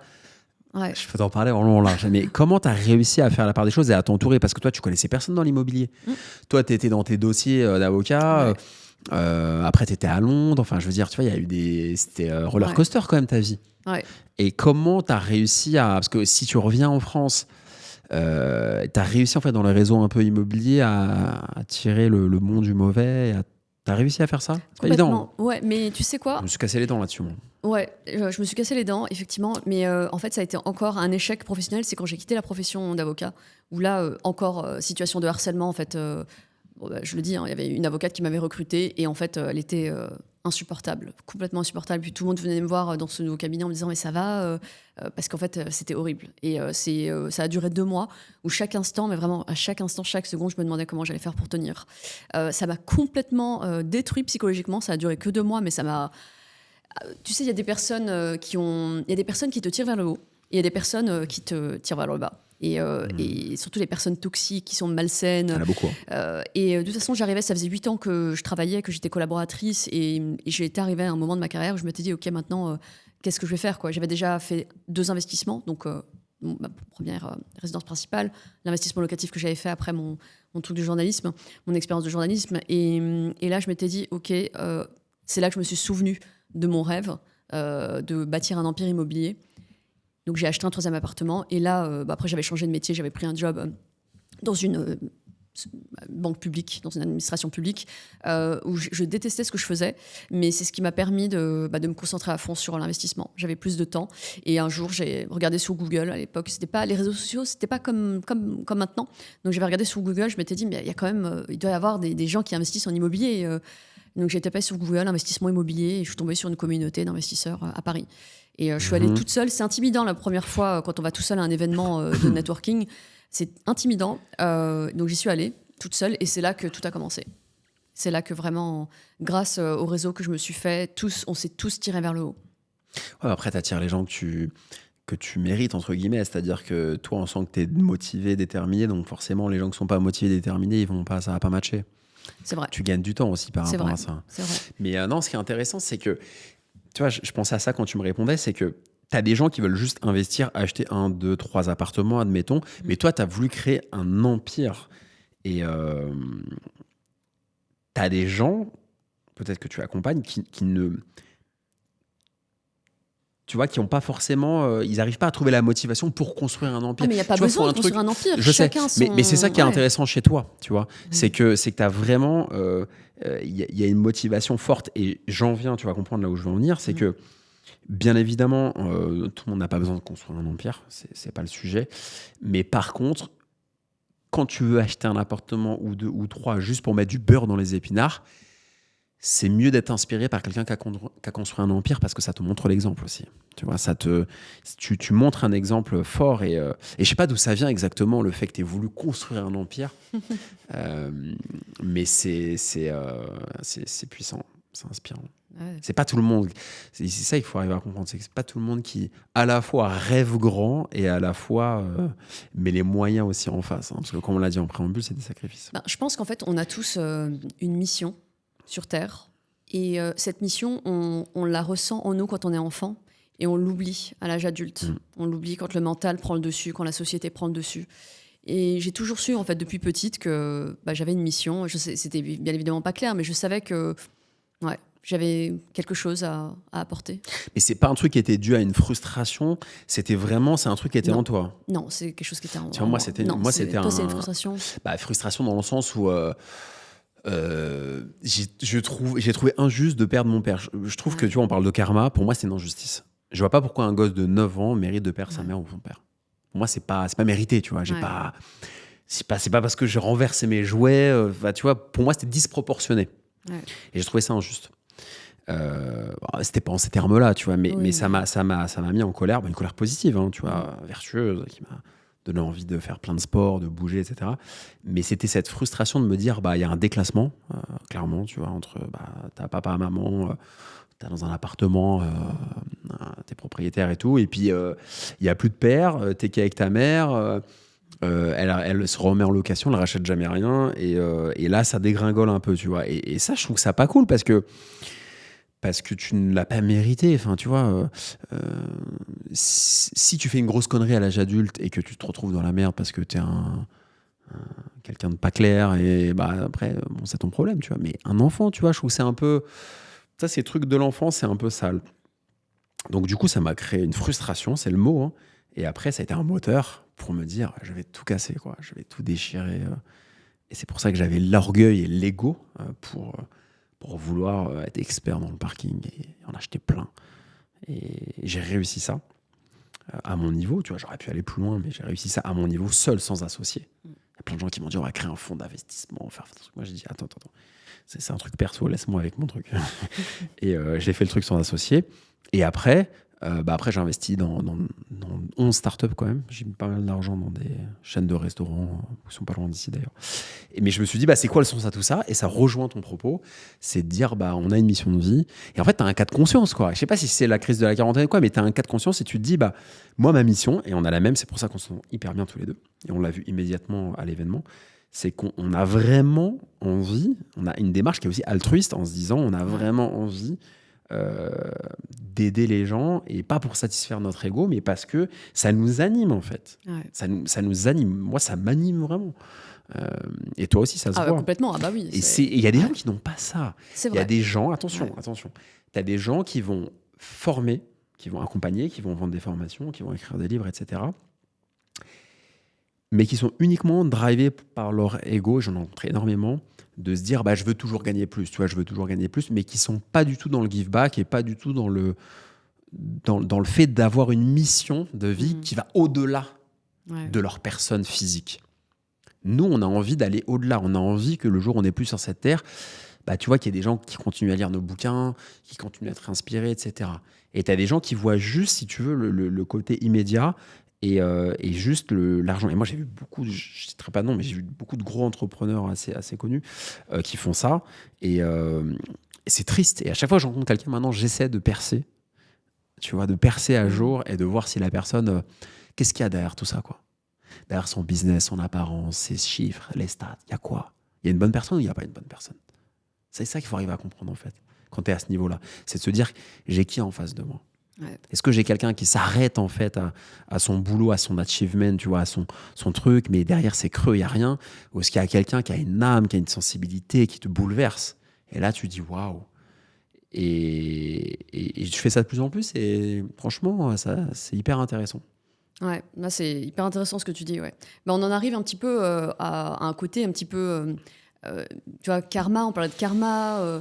Après, je ne crois pas forcément aux vies, tu vois, voilà, à la réincarnation, etc. Mais en tout cas, ce que je crois, ce en quoi je crois, c'est l'amour. Tu vois, moi, je trouve qu'on est là sur Terre pour vibrer à une fréquence d'amour. Alors, on arrive à un côté un petit peu mystique, mais tu vois, une fréquence juste d'être serein, paisible et de ne pas émettre d'énergie basse, d'énergie négative. Et ceux qui sont vraiment dans l'ego, par exemple, les entrepreneurs que tu cites, bah, peut-être qu'ils sont là dans cette vie pour apprendre justement à être plus dans l'âme, ou tu vois, leur ego va les amener très certainement quelque part dans une zone sombre. Et c'est peut-être dans cette zone sombre qu'ils ont besoin d'être pour renaître, pour se découvrir. C'est hyper intéressant ton aspect. C'est hyper intéressant. Je suis surpris que tu aies réussi à te former toute seule comme ça sur ça. Parce que tu vois, moi, la chance que j'ai eue, c'est que j'étais biberonné au dev perso. Ma mère, tu vois, elle mangeait des trucs bio à l'époque où il y avait que des babacools à Woodstock qui faisaient ça. Et elle lisait des bouquins de, je sais pas, Deepak Chopra, Ama. Elle lisait ça à ma mère. Moi, j'ai grandi avec des... Et moi, je la charriais, tu vois. Je me disais, c'est quoi des trucs bizarres? Et aujourd'hui, on se file des bouquins. Et c'est vrai que j'ai eu beaucoup de chance, tu vois. Il faut quand même pas se victimiser, c'est horrible ça. Il faut vraiment... J'ai eu beaucoup de chance là-dessus. Et je suis d'accord avec toi que le but, c'est qu'en fait, ce qu'il faut se dire, c'est que on veut faire de l'argent, on veut investir, on veut s'acheter des biens matériels, des expériences, des voyages, mais c'est pourquoi faire, tu vois. C'est quoi la finalité? Et je trouve que c'est intéressant d'aller voir au-delà, quoi. Et c'est ce que tu fais. Et c'est peut-être pour ça que tu peux mieux accompagner les gens, parce qu'en fait, tu as vraiment cette vision un peu d'ensemble, un peu macro, qui te permet de peut-être quand tu as quelqu'un qui te contacte pour être aidé, du coup, tu sais vraiment quel levier actionner, tu sais ce qui me manque, quoi. Ouais, complètement. Surtout que moi, les personnes qui viennent me voir, elles viennent pas pour gagner de l'argent, elles viennent pour trouver une espèce de sérénité, de liberté, et que l'argent apporte. L'argent est un outil au service de l'accomplissement de soi. C'est comme ça que je le vois. Et l'investissement immobilier, aujourd'hui en France, est le meilleur moyen d'atteindre cet accomplissement de soi, cette réalisation de soi. Parce que justement, c'est l'investissement qui te permet d'avoir un revenu que tu n'aurais jamais pu avoir en épargnant avec ton salaire, quoi. Et c'est quoi la difficulté des gens que tu vas accompagner? En gros, pourquoi parfois ça échoue? Qu'est-ce qui bloque chez eux? En fait, tu peux tout apprendre à une personne, mais si la personne ne fait pas le pas elle-même, il ne se passera rien. Vraiment, tout se passe dans la tête. Le moteur, il est en nous. Il est en nous. Et à un moment, on peut pas marcher à la place de la personne, quoi. Mais c'est assez rare, parce que globalement, surtout moi, je suis sur le dos des personnes que j'accompagne, je les lâche pas. Et je fais tout, en tout cas, pour transmettre cette énergie. Tu vois, j'organise des événements régulièrement. D'ailleurs, t'es convié au prochain. C'est vrai, tu fais des événements en physique? Ouais, je fais des événements en physique, exactement. En fait, j'organise avec mes élèves, je fais un mastermind à la fin de la formation. On passe toute une après-midi ensemble. J'invite des experts comme toi, par exemple. Du coup, je t'inviterai pour le prochain. Si tu es disponible, vous sera un prochain. Et le soir, j'organise une soirée avec toute ma communauté.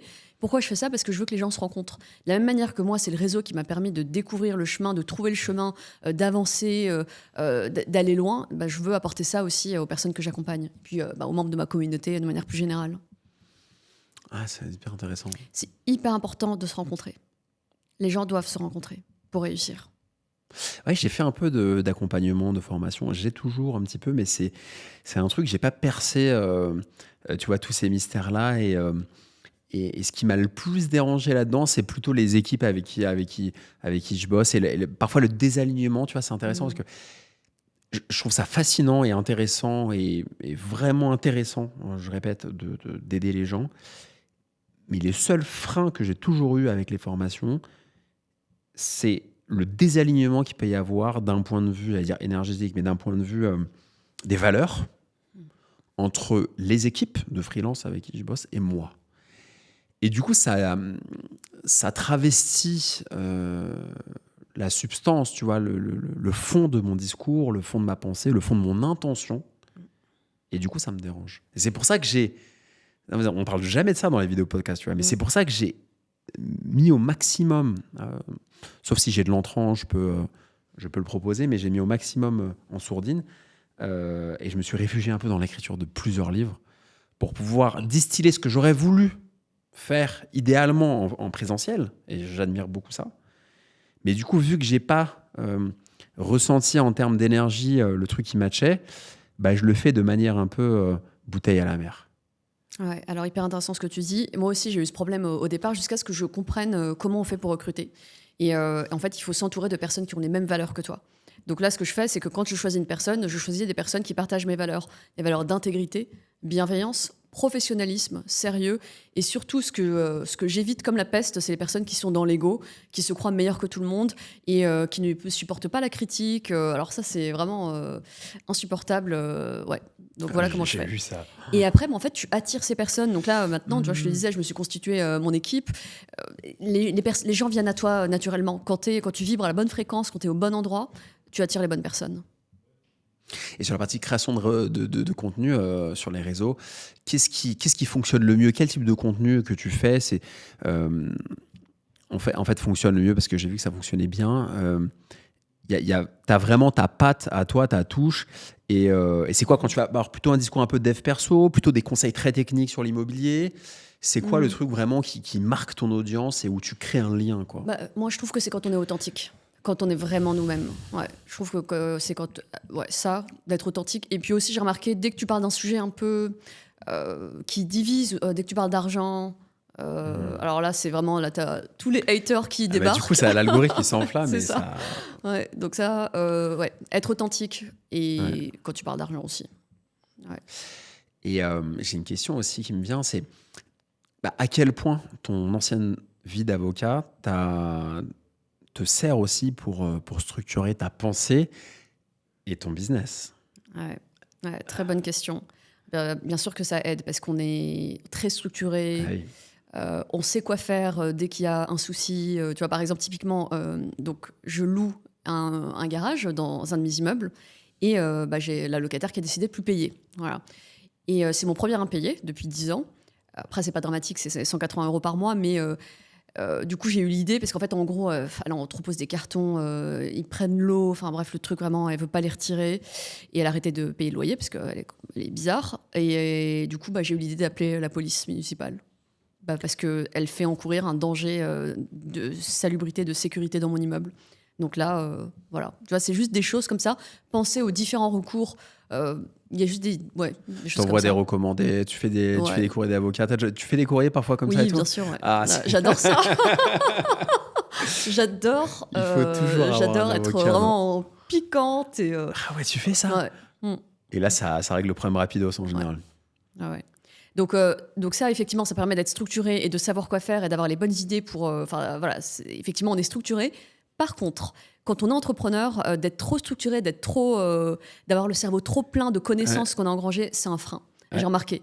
Juristes, ingénieurs, dès qu'on a des profils trop rigides, qui sont déjà structurés, il faut être tout l'inverse quand on est entrepreneur.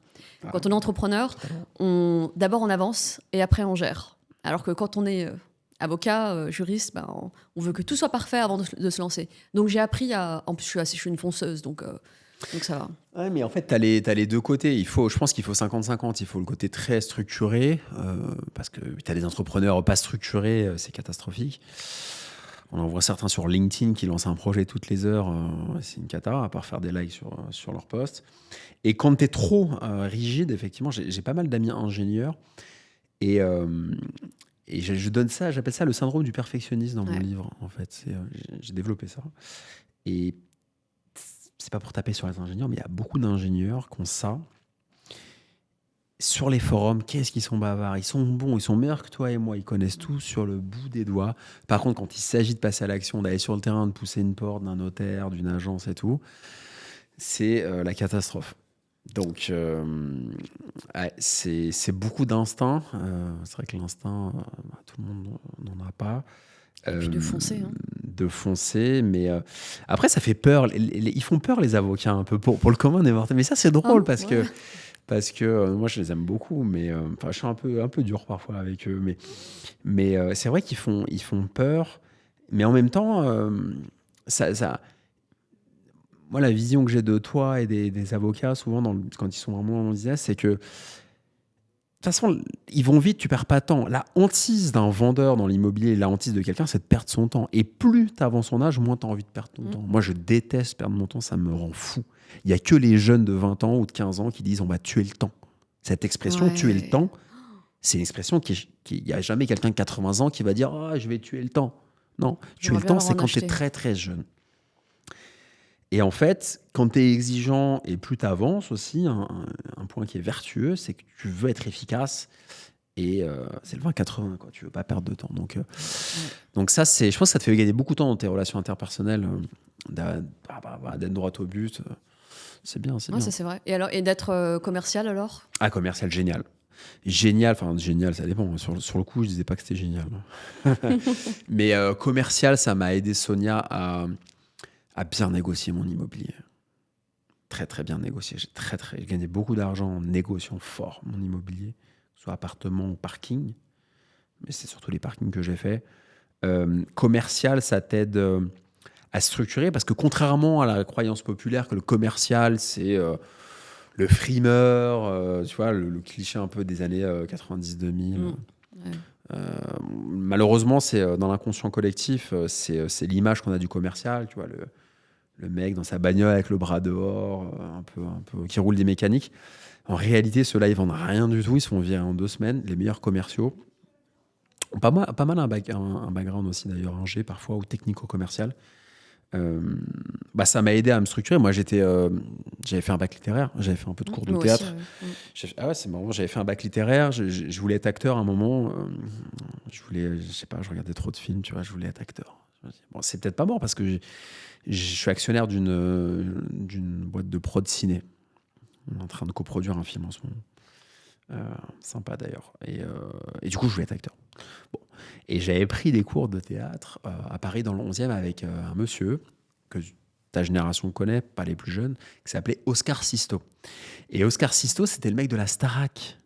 C'était le coach de la première en 2000, hein, pas maintenant. C'était un Argentin un peu dégarni, un peu fort. Et c'était un coach d'art dramatique. Et il était trop fort. Et donc, moi, je voulais être acteur. Donc, je passais mon temps à écrire des chansons, à écrire de la musique. J'écris à peu près 200 textes, des rimes, de la musique, etc. À lire, je lisais beaucoup. Et à vouloir être acteur. Donc, moi, j'étais full artiste, en fait, dans ma volonté, dans ma vocation. Mais j'avais pas d'argent. Et je me dis, c'est mort. Et je veux dire, dans les cours de théâtre, Florent, etc., c'est des gens qui ont les parents derrière. Non, mais c'est pas pour stigmatiser, tu vois, mais c'est la vérité. J'ai discuté de ça avec un copain la semaine dernière qui a fait Florent, ou les autres, ou Simon, ou ce que tu veux. Il faut comprendre une chose, les amis, c'est que, je vais dire les choses, la majorité des gens qui font des études d'art, je parle même pas de l'école du Louvre, où là c'est high level, c'est Paris 16, etc., ou Paris 7 plutôt, c'est très rive gauche. Les gens qui se permettent, malheureusement, de faire des écoles de théâtre, des cours, etc., soit ils galèrent et ils sont en coloc toute la vie jusqu'à 45 ans avec des Sarwell, c'est ok, je juge pas. Ou soit il y a papa-maman derrière, avec le 300 mètres avenue de Breteuil dans le 7e. J'ai rien contre, je suis pas jaloux, c'est pas mon histoire. Mais ce que je veux dire, c'est que moi j'avais une réalité économique qui était là, parce que je me suis jamais caché derrière un truc, tu vois. Et je me dis, Alex, ok, t'as envie d'être comme ça, t'as envie d'écrire, de faire des chansons et tout, mais t'as pas les fondamentaux, quoi. Et ta mère, elle est géniale, mais elle t'apprend pas ça et elle va pas te léguer un héritage dans ce sens-là. Donc là, j'ai mis ce qu'on disait en préambule du podcast. Là, j'ai différé en fait mon plaisir de vouloir revenir dans l'artistique que je suis en train de faire en 2025. Et je me suis dit, ok, Coco, maintenant, tu as fait un bac L, mais tu vas faire, ça aurait pu être du droit, tu vois, mais tu vas faire une école de commerce en alternance, parce que je ne pouvais pas payer 10 000 euros par an, l'école de commerce, ma mère non plus d'ailleurs. Je crois quand je lui ai dit, elle m'a dit, salut, tu vas la fermer la porte, tu vois, parce qu'elle a du caractère. Et du coup, j'ai fait en alternance 5 ans, et j'ai appris le métier commercial, quoi. Et le premier boulot que j'ai fait, c'était alternance à vendre des photocopieurs en porte-à-porte à Créteil. C'était horrible. Donc j'ai commencé vraiment au plus bas du commercial à faire de la prospection physique, téléphonique aussi. Et après, j'ai monté les échelons, j'ai bossé dans le luxe, Galeries Lafayette, un peu LVMH, et puis Technogym dans le sport. Et j'ai grimpé les échelons du commercial. Et en side business, j'achetais des parkings. Du coup, je me disais, tu vois, j'étais en train de préparer le terrain de la suite. En me disant, je suis en train de faire de l'IMO. Je n'avais pas forcément la vision de là où je voulais, c'est-à-dire aider les gens. Mais je me disais, au moins, je vais respirer et je pourrais avoir une deuxième vie. Parce que ce qu'on disait tout à l'heure, et tu le disais à juste titre, c'est que l'énergie, elle descend, elle décroît. Et commercial, c'est très physique, quoi. C'est peut-être comme l'avocat qui va plaider, commercial, faut tout le temps... Tu vois, tu peux faire une super semaine, le lundi, ton boss, il va te dire, on remet les compteurs à zéro, quoi. Il va dire, Sonia, ok, bravo, vendredi, t'es la chef, magnifique, félicitations, t'as bien vendu, par contre, lundi, tu repars à zéro. Ça, t'as 20 ans, t'as la forme, 30 ans, t'as la forme, 40 ans, ça va encore, mais à un moment, voilà. Ouais, c'est hyper intéressant ce que tu dis, parce qu'en fait, et je comprends mieux pourquoi on s'entend si bien, parce qu'en fait, on a exactement le même parcours. Moi, je suis une littéraire, et j'adorais dessiner, je chantais aussi, j'écrivais, je faisais des concerts, et au lycée, j'avais choisi l'option art plastique. Moi aussi. Bac voilà. Littéraire option art plastique. Moi, j'ai lâché art plastique, en fait, c'est que j'étais tellement... En fait, je venais d'un milieu tellement, pauvre, que j'avais même pas l'option, l'espace mental en fait, d'être créative. C'était inimaginable. Tu peux pas aller dessiner si vraiment... Enfin, on n'avait rien, quoi. Et donc, j'ai mis ça de côté. Et c'est vraiment... Ce que tu dis, en fait, moi, c'est exactement la même chose, sauf que j'ai même pas eu la possibilité d'explorer ce côté créatif, parce que le besoin économique était tellement fort que ce besoin a éteint complètement ce besoin de manifestation, de création artistique. Et je voulais lancer une marque de prêt-à-porter depuis toujours. Quand j'étais petite, je disais que je voulais être t'adores la mode, styliste. toi, ça se voit. Il faut que tu... Et Mais tu vas peut-être pouvoir réactiver ça un jour. Alors, ne dis pas peut-être, c'est dans les projets. Donc là, vous l'apprenez en direct. C'est dans mes projets, en fait. Là, dans l'un de mes projets, c'est d'avoir ma propre marque de prêt-à-porter. Mais une marque de prêt-à-porter, éthique, et puis tout pour avancer dans la vie avec confiance et se sentir fort ou forte, et avancer avec confiance, et surtout dans le respect de l'humain et de l'environnement. Et c'est fou parce que, oui, en fait, on a eu besoin d'assouvir cette première étape de la pyramide de Maslow, sans qu'on s'en rende compte, avant de pouvoir explorer toute cette dimension créative qu'on a en nous. Et le besoin d'écriture aussi. J'ai toujours écrit, j'ai écrit des nouvelles, j'ai écrit même un petit roman quand j'étais ado. Mais c'est que maintenant, une fois que, ça y est, j'ai assuré mes arrières, je me sens en sécurité financièrement, que là, ça y est, je suis enfin prête à exprimer tout ce que j'ai à exprimer. C'est troublant, ces ressemblances. C'est vrai qu'on s'est très bien entendu à cet événement, et parfois, ça ne s'explique pas, c'est comme ça. Mais il y a peut-être d'autres gens, dites-nous. Dites-nous dans les commentaires, écrivez-nous. Dans les commentaires, parce que je pense qu'en réalité, tu vois, si tu veux le fond de ma pensée, c'est qu'il y a plein de gens qui sont dans le cas, mais ils n'osent pas le dire, et c'est pas verbalisé. Ils n'en sont pas conscients, parce que regarde, tu vois, là, cette dimension créative qu'on avait en nous, toi, tu es conscient qu'en fait, tu as été obligé de le mettre de côté. Moi, j'étais j'en suis tellement conscient loin. maintenant. Oui, maintenant, mais sur le coup... Ah non. Sur le coup, en fait, t'es dans le quotidien. T'es dans la survie. Mais t'es dans la survie. Et tu vois, dans la dernière boîte où j'étais, quand je parlais un peu à la machine à café, parce que je savais, moi, j'avais mon livre qui allait sortir et mes trucs et tout, et j'étais dans l'empathie vraiment avec les salariés, et t'en as plein qui me disaient, en fait, Alex, moi, à côté, je sais pas, je peins, je fais de la danse. Et en fait, c'est là que c'est fort. C'est que chaque individu, tu te rends compte qu'il a des passions qui sont mises en sourdine, quoi. Ouais. On a tous, faut arrêter, on a tous une passion, on a tous un truc, une envie on a tous un sport qu'on fait pas, un art qu'on fait pas. Ouais. Et c'est tellement dommage. En fait, ce que je veux dire aux gens, c'est que c'est tellement dommage de passer sa vie à côté de son plein potentiel, comme ce que tu disais, d'explorer vraiment ses passions. Et vraiment différer, moi je vous conseille vraiment de différer, si vous êtes contraint financièrement de différer, faites-le, quoi. En fait, dans une vie, différer sur 2, 3, 4, 5 ans, même 10 ans, ce qui est à peu près notre cas, c'est acceptable. Tu vois, vaut mieux, c'est pas sacrifier, parce que le chemin, on l'a aimé. Non. Moi, j'ai aimé être commercial, tu vois, c'était pas un boulot alimentaire. J'ai des super exemples, j'avais tu vois, je voulais aller dans des belles boîtes prestigieuses, je l'ai fait, tu vois. Et puis je me suis éclaté, j'ai appris, j'ai progressé. J'étais nul au début. Donc en fait, il faut aimer ça. Mais simplement, à un moment, tu te dis, je peux faire ce que je veux. Donc vraiment, moi, j'incite vraiment les gens, et je pense que c'est ce que tu leur dis aussi, il y a un moment, il faut réactiver vos passions, quoi. À un moment, il faut vivre sa vie. Il faut vivre sa vie. Et le scénario A, enfin le plan A, à un moment, il faut vivre la vie à laquelle on est destiné. Il faut vivre sa vie. Il y avait une citation qui disait vivez votre vie, celle des autres est déjà prise, quoi. Faut que vous viviez votre vie. En fait, il faut bien réfléchir à qu'est-ce qui vous anime, quelles sont vos passions. Et pour ça, faut arriver, si tu veux, à sortir la tête du guidon. Ouais. Et le problème que j'ai remarqué, c'est que tu as plein de gens qui prennent jamais de recul. Ils sont dans un on appelle ça un tunnel. Maintenant, ils appellent ça un tunnel de taf, tunnel de boulot. Ils sont dans un tunnel. T'as un tunnel, tu gagnes ta vie. Ah, je veux gagner un peu plus, je vais renégocier, je vais faire un gap, je vais changer de boîte. Mais arrête, putain. Et puis au bout d'un moment, on n'arrive plus à faire semblant. Je trouve que quand on arrive à partir de 35 ans, on n'arrive plus à faire semblant. Et ouais.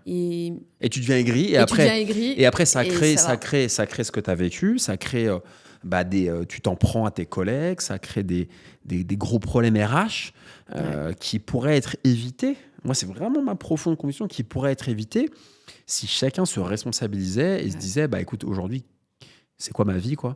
Et ça éviterait beaucoup, beaucoup de problèmes. Donc c'est presque un devoir citoyen, tu vois, si on veut aller loin, en fait, dans le truc. Ouais. En fait, ça devrait. Ouais, je te dis, moi, je trouve que ça devrait faire partie du programme d'éducation, d'apprendre à se connaître, d'apprendre à trouver son talent unique. Mais c'est un devoir pour toi et pour les autres. Et pour les autres. Parce que les catastrophes que ça fait, la violence, l'agressivité, les gens toxiques, ça crée des drames, en fait, de gens qui n'ont rien demandé. C'est ça. T'as des gens qui arrivent dans des boîtes, ils sont hyper gentils, ils n'ont rien demandé, ils se font pourrir. T'as envie de dire, prends tes responsabilités déjà au départ. C'est un vrai sujet. Hein. Et si tu veux, moi je fais le parallèle avec, tu vois, dans une société, plus une société est en difficulté économique et plus les gens risquent de tomber, soit dans la criminalité ou en tout cas d'être, plus on a des tensions dans une société. Et plus une économie est riche et plus les gens sont heureux. Et donc ça c'est au niveau sociétal, mais au niveau individuel c'est exactement la même chose. Donc en fait le résultat c'est qu'il faut assurer sa propre richesse. J'allais dire intérieure et assurer sa propre richesse matérielle d'abord, en tout cas juste une base, on parle pas de richesse pour aller au Galeries Lafayette, mais d'assurer ses arrières pour ensuite arriver à trouver sa richesse intérieure. Mais c'est pour ça que d'ailleurs, toi qui aimes bien voyager, quand tu vas dans les Émirats, tu ressens... après, il y a de tout là-bas, mais tu ressens moins cette violence en fait sociale oui. qui est hyper pesante. Mais bien sûr, mais tu regardes dans tous les pays riches, de manière générale, dans tous les pays riches. Et on le voit, dès qu'un pays commence à avoir des tensions, c'est lié, en gros, le niveau de tension dans un pays est lié au niveau économique du pays, est lié au niveau de ressources. Tu vois, si tout le monde avait c'est vrai ce que tu dis au Brésil, par exemple, je connais assez bien le Brésil. Brésil, à Rio surtout, c'est chaud, c'est hyper dangereux et il y a beaucoup de tensions. Mais c'est vrai ce que tu dis. Ouais. Mais c'est pour ça qu'après, tu vois, tu peux pas tout attendre du gouvernement. En fait, le gouvernement ne peut pas solutionner tous tes problèmes. Il faut que chacun se responsabilise individuellement. Parce qu'en fait, c'est ce qu'ils disent les stoïciens, les philosophes, ils disent occupe-toi de ce qui dépend de toi. Et en fait, ce qui dépend de toi, c'est de changer ta condition. On peut tous changer sa condition. Je veux dire, on peut tous améliorer sa condition. Tu vois, faut faire attention au discours et pas avoir un discours trop clivant. Tu sais qu'on entend beaucoup sur les réseaux sociaux. Oui, deviens rentier. Non, juste améliore, step by step. Tu vois, si t'as pas d'argent, si t'as un petit boulot, tu fais un petit crédit, t'achètes quelque chose qui te génère même 100 € par mois ou in fine qui te générera de l'argent. Tu vois, c'est déjà bien en fait. C'est déjà bien. Moi, je dis toujours, même à mes élèves, je leur dis juste au moins une résidence principale et un locatif. Enfin, la résidence principale, c'est le minimum. Je comprends même pas que des gens puissent passer leur vie sans avoir une résidence principale, en payant un loyer. Donc ça, et idéalement un locatif, et c'est déjà bien. Ils ont déjà assuré leurs arrières. Et du coup, ceux qui disent qu'il ne faut pas acheter la RP pour faire du locatif et tout, ça, c'est un discours qui est beaucoup là. Hein. J'ai développé, alors j'ai eu une très grande réflexion sur le sujet et j'ai écrit, c'est dans mon livre, j'ai tout détaillé dans mon livre. J'ai bien étudié la question. Okay. La réponse est que ça dépend. Ça dépend de plusieurs critères, ça dépend de ce que tu veux, ça dépend de tes objectifs. Il faudra lire ça. Ouais. Il y a 3 pages sur le sujet, 3 ou 4 pages. Il y a combien de pages sur ton livre ? 382. Waouh ! Ouais. J'ai tout mis. Il y a tout. C'est simple. 382 pages. J'ai tout mis. Beau, c'est simple. J'ai pris, j'ai posé ma vie d'investisseur du début jusqu'à la fin. Comment j'ai fait. Donc mais t'as mis longtemps à écrire. J'ai mis 1 an. Alors au total, j'ai mis 1 an et demi, mais avec des coupures de 3 mois parce que j'avais des chantiers. Et puis comme je montais ma boîte en même temps, c'était compliqué. Mais comment t'as géré c'est tellement prenant d'écrire. Comment tu as réussi à trouver du temps et de la bande passante mentale ? Discipline. Ouais, en fait, c'est simple. Chaque moment libre, en 2023, j'ai commencé en juillet 2023, chaque moment libre que j'avais, j'écrivais. Donc, du soir, j'écrivais, parce que la journée, je bossais. Le soir, oui, quand je rentrais de 20h à minuit, et le matin de 7h à 9h30, 10h. T'avais les moments où t'avais la Week-end. page blanche quand même, t'avais rien. Non, pas du tout. Ah non, c'était vraiment... En fait, c'est que... En plus, j'avais signé mon contrat d'édition avec mon éditeur. J'avais déjà annoncé que j'allais publier un Quand livre. t'avais un moment, tu écrivais. Chaque instant de libre que j'avais en 2023, j'ai utilisé chaque instant de libre que j'avais en 2023 pour écrire. Ah, c'est intéressant parce qu'il y a plusieurs méthodes pour les auteurs, mais t'en as qui écrivent quand ils ont l'inspiration et t'en as qui écrivent vraiment disciplinés. Oui, moi, c'est pas de la fiction que j'ai écrit. J'ai juste écrit une méthode. Tu vois, j'ai écrit un parcours. En fait, j'ai pris mon parcours depuis décembre 2010, quand j'ai eu l'idée d'investir en immobilier, jusqu'à aujourd'hui. Donc c'était juste un travail de... Ah, mais il y a quand même de l'inspiration, tu vois, pour raconter son parcours. Et je raconte pas mon parcours. Ah, okay. Mon parcours, il est que dans l'intro. J'explique juste comment j'ai commencé dans l'intro. Le reste, c'est un guide. Ok. En fait, c'est un manuel.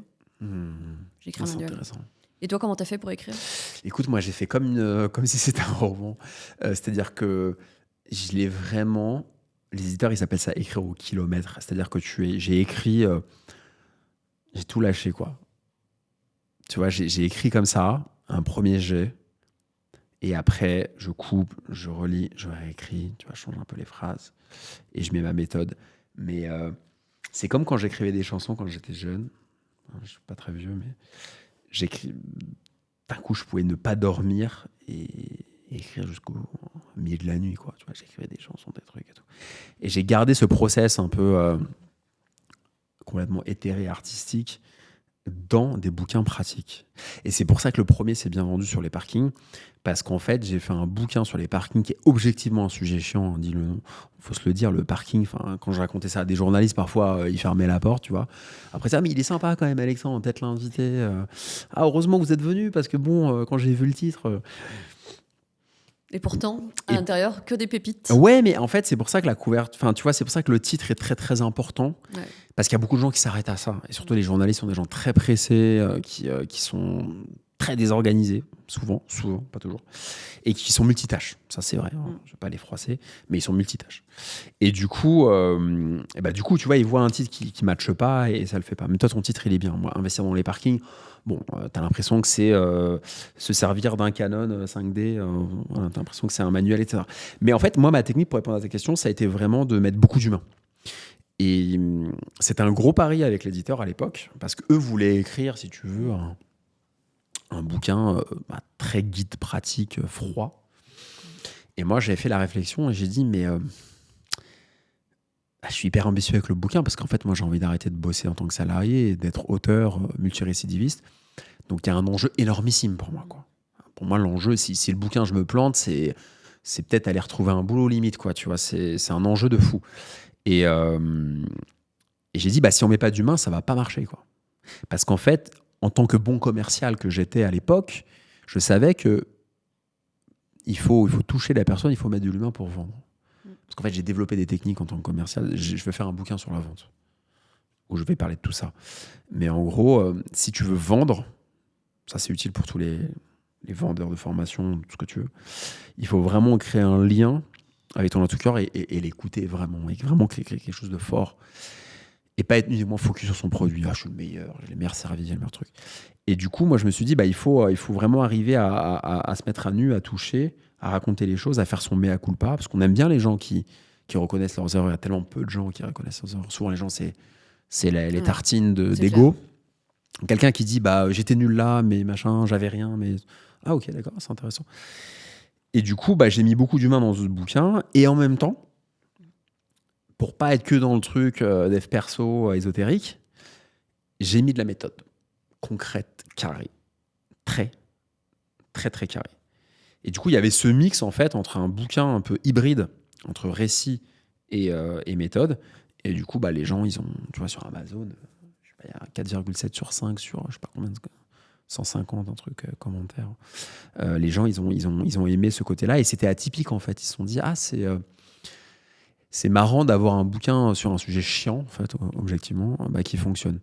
Mais du coup, ma plus grosse frustration, Sonia, c'était de me dire, c'était le titre du livre, en fait. Parce que moi, je voulais vraiment impacter et investir dans les parkings. Donc, tu as plein de gens, en fait, qui veulent pas acheter un parking, mais pour qui le livre aurait servi, pour le côté motivation. Donc je me suis dit, c'est dommage, quoi. Et les gens disaient, je vais lire tes bouquins, mais j'ai pas envie d'acheter un parking, donc je vais attendre les autres bouquins. Mais en fait, je lui dis, mais en fait, le bouquin, il va quand même te bouger. Tu vois. Donc en fait, c'était mon plus gros frein, c'était le titre. Et du coup, c'est pour ça que j'ai envie, en fait, d'écrire d'autres bouquins, parce qu'en fait, j'ai d'autres choses à dire. Et mon message, j'ai envie de le traduire et d'aller chercher des gens, en fait, qui veulent pas investir dans l'immobilier au départ. Tu vois. J'ai envie de sortir, en fait, du côté invest, parce que tu as des gens qui apprendraient des choses dans mes bouquins, qui seraient aidés ne serait-ce que par une idée ou deux, mais que je vais pas aller capter, en fait, sous le prisme de l'investissement, parce qu'ils sont pas encore là. Ouais, ça m'étonne pas, parce que on a encore une fois tous les deux la même approche. C'est parce que l'investissement est un moyen d'arriver à un certain résultat. Donc effectivement, moi aussi, dans mon audience, à terme, tout le monde ne sera pas intéressé par l'investissement immobilier. Et tu dis que toi, ton titre, il décrit pas véritablement ce qu'il y a à l'intérieur du livre. Mais moi aussi, j'ai hésité titre, aussi. C'est quoi, là, ton titre Mon titre, créer votre empire immobilier en partant de zéro. Moi aussi, j'ai hésité parce qu'en plus, c'est vraiment, il faut oser, tu vois, il faut oser. Et avec mes éditeurs, on a passé en revue plusieurs titres. Au départ, ça devait être l'investissement immobilier intelligent. Et... L'investissement immobilier intelligent. Attends, mais je peux te donner mon avis sur la titre si tu veux. Ouais. L'investissement immobilier intelligent, c'est bien, mais ça te ressemble moins. Exactement. Et je me disais, finalement, donc en plus, il y a déjà un livre qui a un titre avec le mot intelligent dessus. Et surtout qu'en fait, dans mon histoire, en fait, j'ai voulu bâtir un empire immobilier. Donc c'est mon histoire aussi. Donc je suis consciente que de l'extérieur, ça peut paraître un petit peu pompeux. On peut se dire, mais c'est quoi cette promesse, bâtir un empire immobilier? Mais moi, c'est mon histoire. Et surtout, quand on lit le livre et quand on me connaît moi, on comprend ce que empire immobilier veut dire. T'as un sous-titre ou pas? Ouais. C'est le guide pour atteindre la liberté financière. Ok, ouais. Moi, je l'ai appelé, j'ai jamais dit d'ailleurs, je l'ai appelé Construis ta liberté financière pour une vie sereine et choisie. Et c'est important, choisie. L'éditeur, il voulait pas choisi. Sereine et choisie, il comprenait pas. Mais je dis sereine et choisie parce qu'en fait, le but de tout ça, c'est de choisir sa vie. De choisir, aujourd'hui, je vais à la piscine, aujourd'hui, je vais ça, aujourd'hui, je vais faire les magasins, aujourd'hui, je vais au tennis. Aujourd'hui, il est 14h. Aujourd'hui, on fait un podcast à 17h, sans demander la permission pour une vie sereine et choisie. Mais tu vois, il y a la notion de construire aussi, de construire. Ouais, et je m'adresse je dis construis ta liberté financière. Ça a été aussi un bouquin. Les gens ne se rendent pas compte, mais un bouquin, c'est tellement de prise de tête et de réflexion. Ça chauffe. Hein. Ah bah oui. Mais c'est que du bonheur. C'est que du bonheur. Moi, j'adore écrire. C'est pour ça que je dis, j'ai passé 2023 et alors une partie de 2024 à écrire mon livre dans tous les moments de libre que j'avais, mais c'était un plaisir. J'aime écrire. Je suis admiratif du nombre de pages. C'est vraiment... Attention, écrire un livre avec autant de pages, c'est vraiment un vrai boulot. Tu vois, souvent 250, les éditeurs ils disent, bon, 250, c'est pas mal. Mais Et encore, t'as enlevé des trucs? Non, ça va. T'as vraiment mis... C'est important pour moi de tout mettre. En fait, il y a tout. Enfin, j'ai vraiment parlé de tout. Après, il y a plein de choses que je peux pas mettre par écrit parce que c'est trop subtil. Ou tu vois, il y a plein de choses qu'on est obligé de dire à l'oral. Tu vois, on peut pas tout retranscrire dans un livre. Tu vois, l'importance du réseau. Pourtant, je le dis, hein, mais voilà, c'est pas comme à l'oral. Donc, en tout cas, c'est un guide pratique. J'ai une question pour toi. Bon, là, tu l'as pas encore sorti. Quand ça va sortir, tu m'enverras un message sur WhatsApp pour me dire ce que ça t'a fait. Tu verras que ça fera quelque chose. Et du coup, t'aimerais réitérer l'exercice et du coup, te diriger vers... quelle sera la différence si tu réitères l'exercice, en fait? C'est quoi Bien sûr, moi, c'est en fait exactement comme toi. Hein. Moi, j'ai différents sujets qui m'animent et qui s'articulent autour du développement de soi et juste devenir soi. Donc, mon prochain livre, je l'ai déjà en tête. D'ailleurs, c'est marrant parce que je terminais les dernières pages de mon livre, là, il y a 2 mois, que j'avais déjà les chapitres du prochain qui faisaient pop dans ma tête. Et voilà, ce sera un livre, mon prochain livre d'ici 1 an et demi, maximum, 1 an et demi, ce sera un livre sur comment faire pour réussir à trouver sa voie. Parce que ça a été très long, ça a été très très long. On disait tout à l'heure que les avocats, en général, veulent souvent faire autre chose. Et moi, ça a été très long de me sortir de cette carcasse, de cette armure du droit pour trouver ma voie et trouver qui je suis réellement. Et j'ai envie Ouais, de donc ton partager but, c'est tout en ça. fait d'aider des hommes et des femmes À se trouver. à se trouver. C'est ça ton but Ouais. final, en fait. Ouais. Le but final, c'est ça. C'est-à-dire que l'IMO, c'est un C'est un moyen. moyen. Exactement. C'est un moyen. C'est un moyen. C'est un moyen. C'est la porte d'entrée. C'est la bouée que t'accroches. C'est quand t'es en train de te noyer, c'est la bouée à laquelle tu t'accroches, l'IMO. C'est ça. Tu vois. Et Quand le Titanic qui coule là avec DiCaprio là, Ouais, film que je suis même allé c'est voir la- au Grand Rex en 97. Un plan qui était pas né, je suis allé voir au Grand Rex juste à côté. Et c'est comme ça, tu vois, tu tombes et tu t'accroches à la bouée. Et c'est ça notre IMO à tous les deux. C'est on s'est accroché à un moment. Je dirais pas qu'on se noyait, mais on voyait que il y avait une direction qui était prise, qui n'était pas forcément la nôtre. On s'est accroché au truc, on a poncé le sujet. Et On l'a construit, on en a transformé, on l'a transformé. En fait, on s'est accroché à une branche qui traînait sur l'eau. Ouais. On s'est accroché dessus, on l'a transformé en radeau, on l'a construit jusqu'à ce que finalement ça devienne notre bateau avec lequel on navigue. On navigue maintenant dans notre mission de vie chacun. ouais, c'est marrant, tu vois, parce que le livre, tout le monde est admiratif d'un livre, ça fait rêver beaucoup de gens, tu vois. Ouais. Beaucoup de Français, Tout, ça ouais. les fait rêver. Quand tu vas Ouais. dans un événement, je pense que quand tu dis j'écris un livre, il y a des lumières dans les yeux, les gens sont fascinés, etc. Mais tu as en réalité peu de gens qui, déjà, qui s'en sentent capables, alors que c'est pas insurmontable avec une méthode, mais tu as peu de gens qui s'en sentent capables. Tu as plein de gens qui ont le syndrome de l'imposteur, qui se disent mais non, mais qui suis-je pour écrire un livre? Qui Ouais. suis-je? Ah, ça, c'est un truc. Et tu as plein de gens aussi qui voient pas l'intérêt aussi. Tu vois, je parle plutôt des entrepreneurs assez jeunes, qui ont la vingtaine, qui sont uniquement héroïstes en se disant il faut que je gagne tout de suite de l'argent. Ils voient pas, tu vois, ils voient pas l'intérêt du truc aussi d'un point de vue, parfois au profit d'un business aussi. Donc les gens appréhendent assez mal en fait le livre. Alors que c'est un classique et c'est intemporel et ça change ta vie, ça change la vie de gens. Moi, chez les jeunes, tu vois, j'ai peu de jeunes plus jeunes que nous qui. Enfin, les gens me regardent comme un martien en fait. Plein de fois, je suis allé dans des événements immobiliers, des masterminds aussi. J'ai fait un mastermind à Bordeaux. Et c'est vrai que quand je disais que j'écrivais un livre, ça met une distance plus que ça te rapproche. C'est-à-dire que ça crée un respect, le côté un peu expert, parce que ça te met un tampon expert. Mais lui, il est un peu chelou, tu vois. Il peut gagner 20 000 en vendant ça. Il fait un bouquin.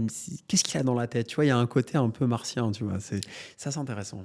Il y a un côté, tu veux dire, où en fait ça t'isole quelque part. Ouais, en fait, les gens se disent, mais pourquoi il écrit un livre? Enfin, tu vois, c'est parce que t'as pas un revenu immédiat et, enfin, la plupart du temps, tu vois. Tu gagnes pas. Enfin, on n'a pas fait ça pour l'argent. Ouais, voilà. Mais si tu veux, ce que je veux dire, c'est qu'il y a plein de gens qui sont des jeunes générations, tu vois, qui ont 20, 25 ans, qui sont dans le business, des infopreneurs, qui voient uniquement le côté court terme du business et qui comprennent pas l'intérêt d'écrire un livre. Tu vois, il y a qui se disent pourquoi je vais passer 8 mois, 1 an à écrire un livre qui va me rapporter 1,50 € par exemplaire.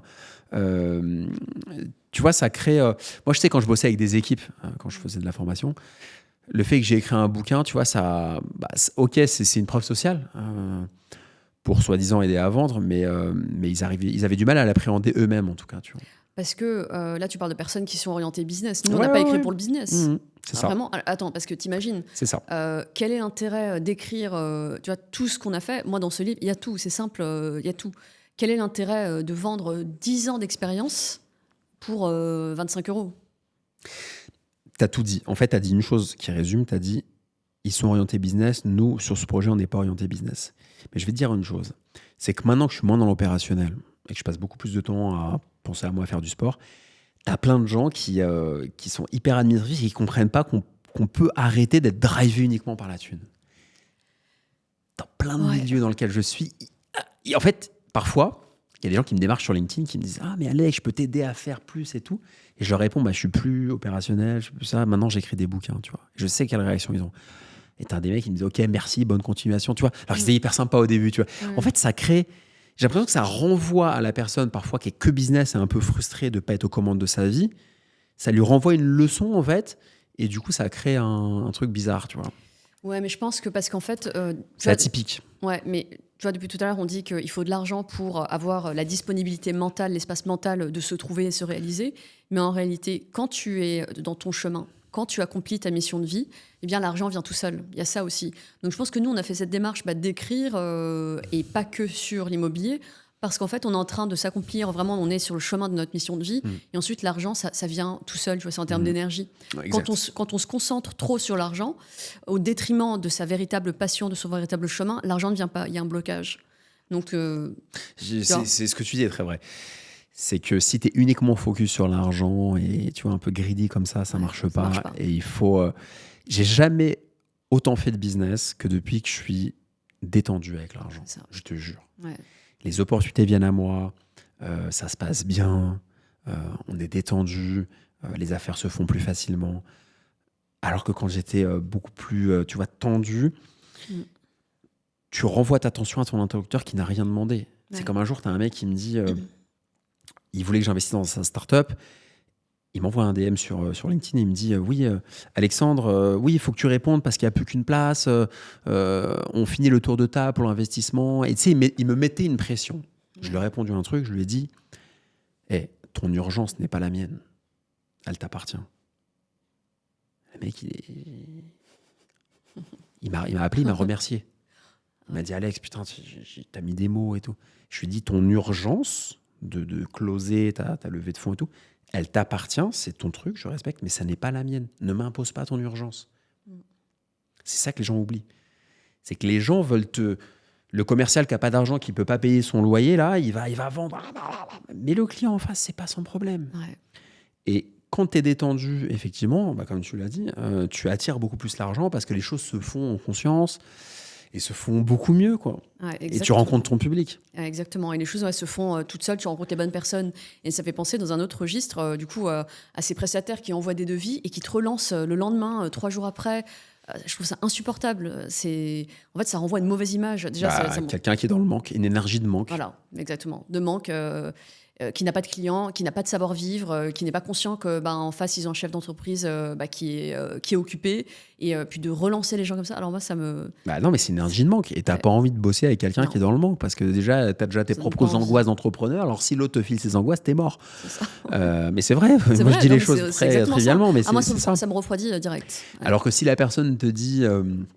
voilà, Sonia, vous avez ma proposition, prenez votre temps, je suis à votre disposition si vous avez besoin d'éclaircissement. Je vous souhaite vraiment beaucoup de succès avec votre livre et je serais ravi d'aller en commander un exemplaire et je vous dis à très bientôt. Tu te dis, la personne, elle est délicate, il me parle du livre alors que je viens de passer 1 an à l'écrire. Enfin, et ça, c'est tous ces petits ressorts, c'est ce dont je vais parler, je vais conceptualiser dans le bouquin. Je vais faire 300 pages sur la vente. Parce que je l'ai appris en étant commercial. Mais j'ai bossé comme un... J'étais nul au début. Je sortais du bac littéraire. Je tremblais comme ça. Quand le patron à Créteil, il m'a dit « Va avenue Montaigne, toi, t'as la tête d'un bon français du 16e, va avenue Montaigne, le pied dans la porte. » J'allais faire les cabinets d'avocats avenue Montaigne. Je te jure que c'est vrai. Tu leur vendais quoi, les imprimantes ? Ouais. Il m'a dit, toi avec ta tête... Je vais peut-être utiliser une des imprimantes que tu as vendues au cabinet où j'étais. Mais c'est possible. C'est possible. Et je te jure, on était tous éclatés. Et moi, j'arrive un peu tête de jeune premier. Il me dit, toi, ta tête là, tu vas aller avenue Montaigne. Et j'allais avenue Montaigne, je sonnais aux portes. Et c'était l'enfer. En fait, je devais racheter des contrats existants pour faire économiser 5 centimes ou 3 centimes, je ne sais plus. Je ne suis pas resté longtemps en staff. Mais au début, j'étais nul à chier. Le patron, il m'a dit, écoute Alex, je crois que tu n'es pas fait pour ce métier-là. Tu vois, je me dis, merde, qu'est-ce que je vais faire là, j'ai besoin d'argent. Tu sais, dans ma tête, je me suis dit, mais si je ne suis pas fait pour ça, je vais faire quoi, aller vendre Après, je suis allé vendre des fringues boulevard Saint-Germain. Un petit boulot comme ça, mais bon, ça ne me plaisait pas. Et après, j'ai trouvé une boîte et j'ai fait du B2B. Je faisais du phoning pour vendre de la pub dans le bio, tout ce qui est cosmétique bio, etc. Donc j'aimais bien un peu le côté bio, tu vois, ça me plaisait. Mais j'étais nul et j'ai appris, tu vois. Au début, on est tous nuls, quoi. En fait, c'est ça. Ce que tu dis, c'est hyper important. Au début, on est tous nuls. Moi, quand j'ai commencé mes études de droit, en fait, je suis entrée en 2e année de droit, après une équivalence. Et au début, j'étais nulle. Tu vois, j'avais des 7 sur 20, 4 sur 20. Et après, j'ai bossé, j'ai pris des cours. J'avais pris une prof particulier, j'ai pris des cours. Puis j'ai fini, après, toutes mes années avec mention, etc. Donc, en fait, au début, on est nuls. Voilà. C'est ça que les gens ne comprennent pas. C'est que les gens, ils pensent que...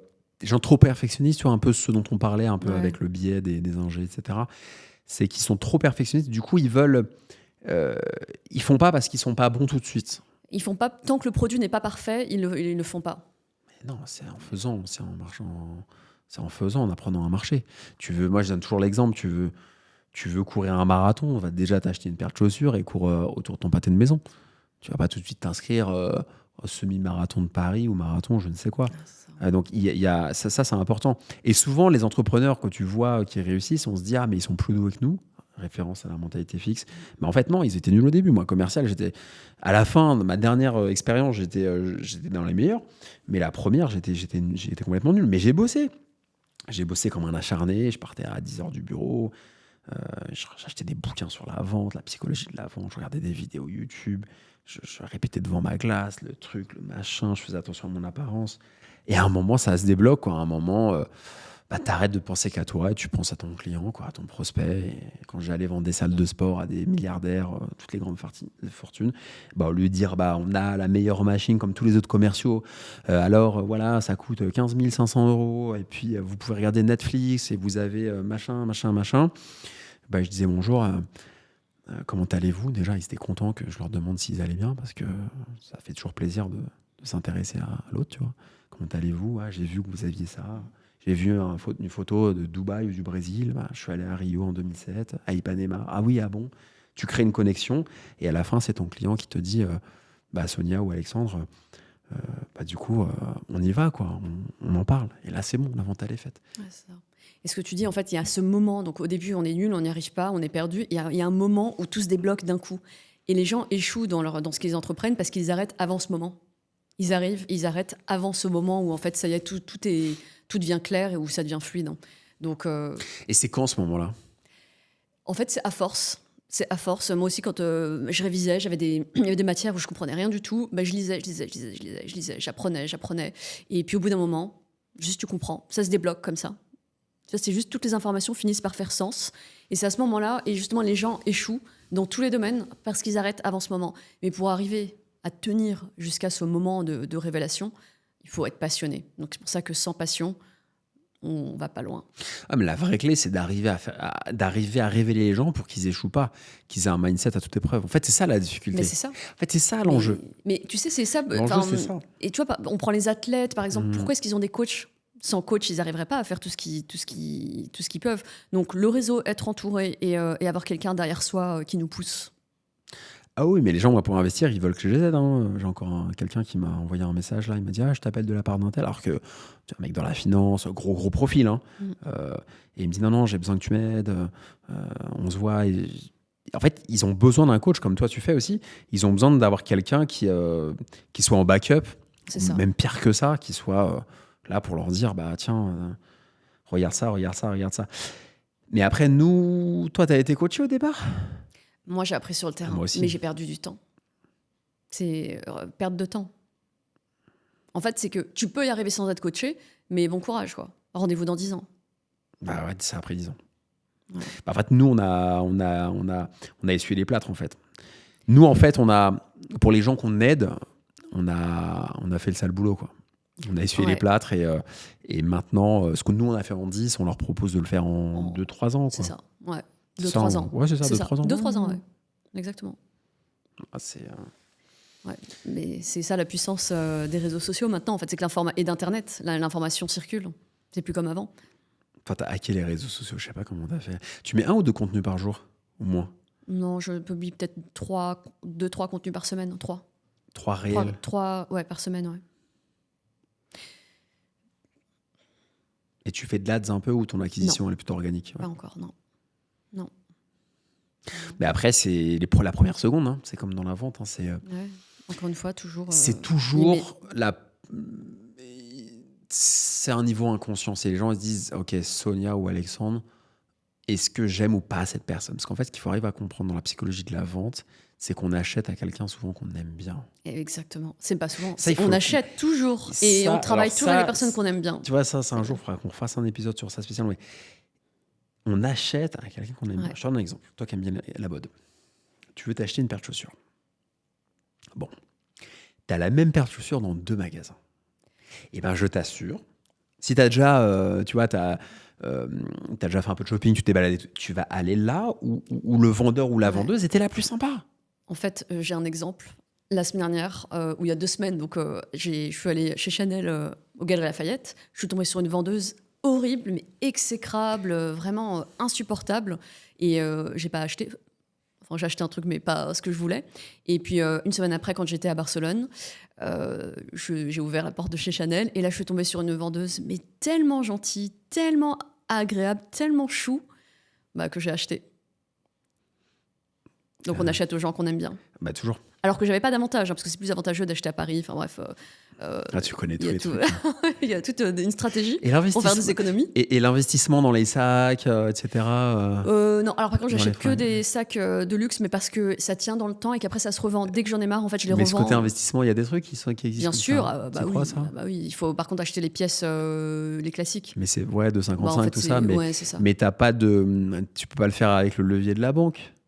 Tu peux pas le faire avec crédit. Mais il n'y a aucun investissement meilleur que l'immobilier quand on démarre de zéro. Bah oui. Après, c'est une autre histoire. Si quelqu'un vient me voir et me dit j'ai 3 millions d'euros, qu'est-ce que j'en fais Je dis ça dépend. Est-ce que tu veux 30 millions d'euros ou est-ce que tu veux 3 millions d'euros Si tu veux 30, il faut aller en bourse. Parce que les banques, si tu veux 30, il faut aller investir dans l'immobilier.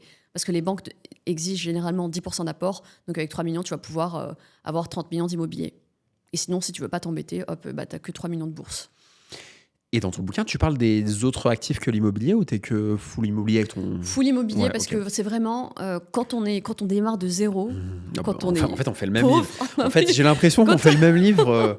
Mais lisez les deux.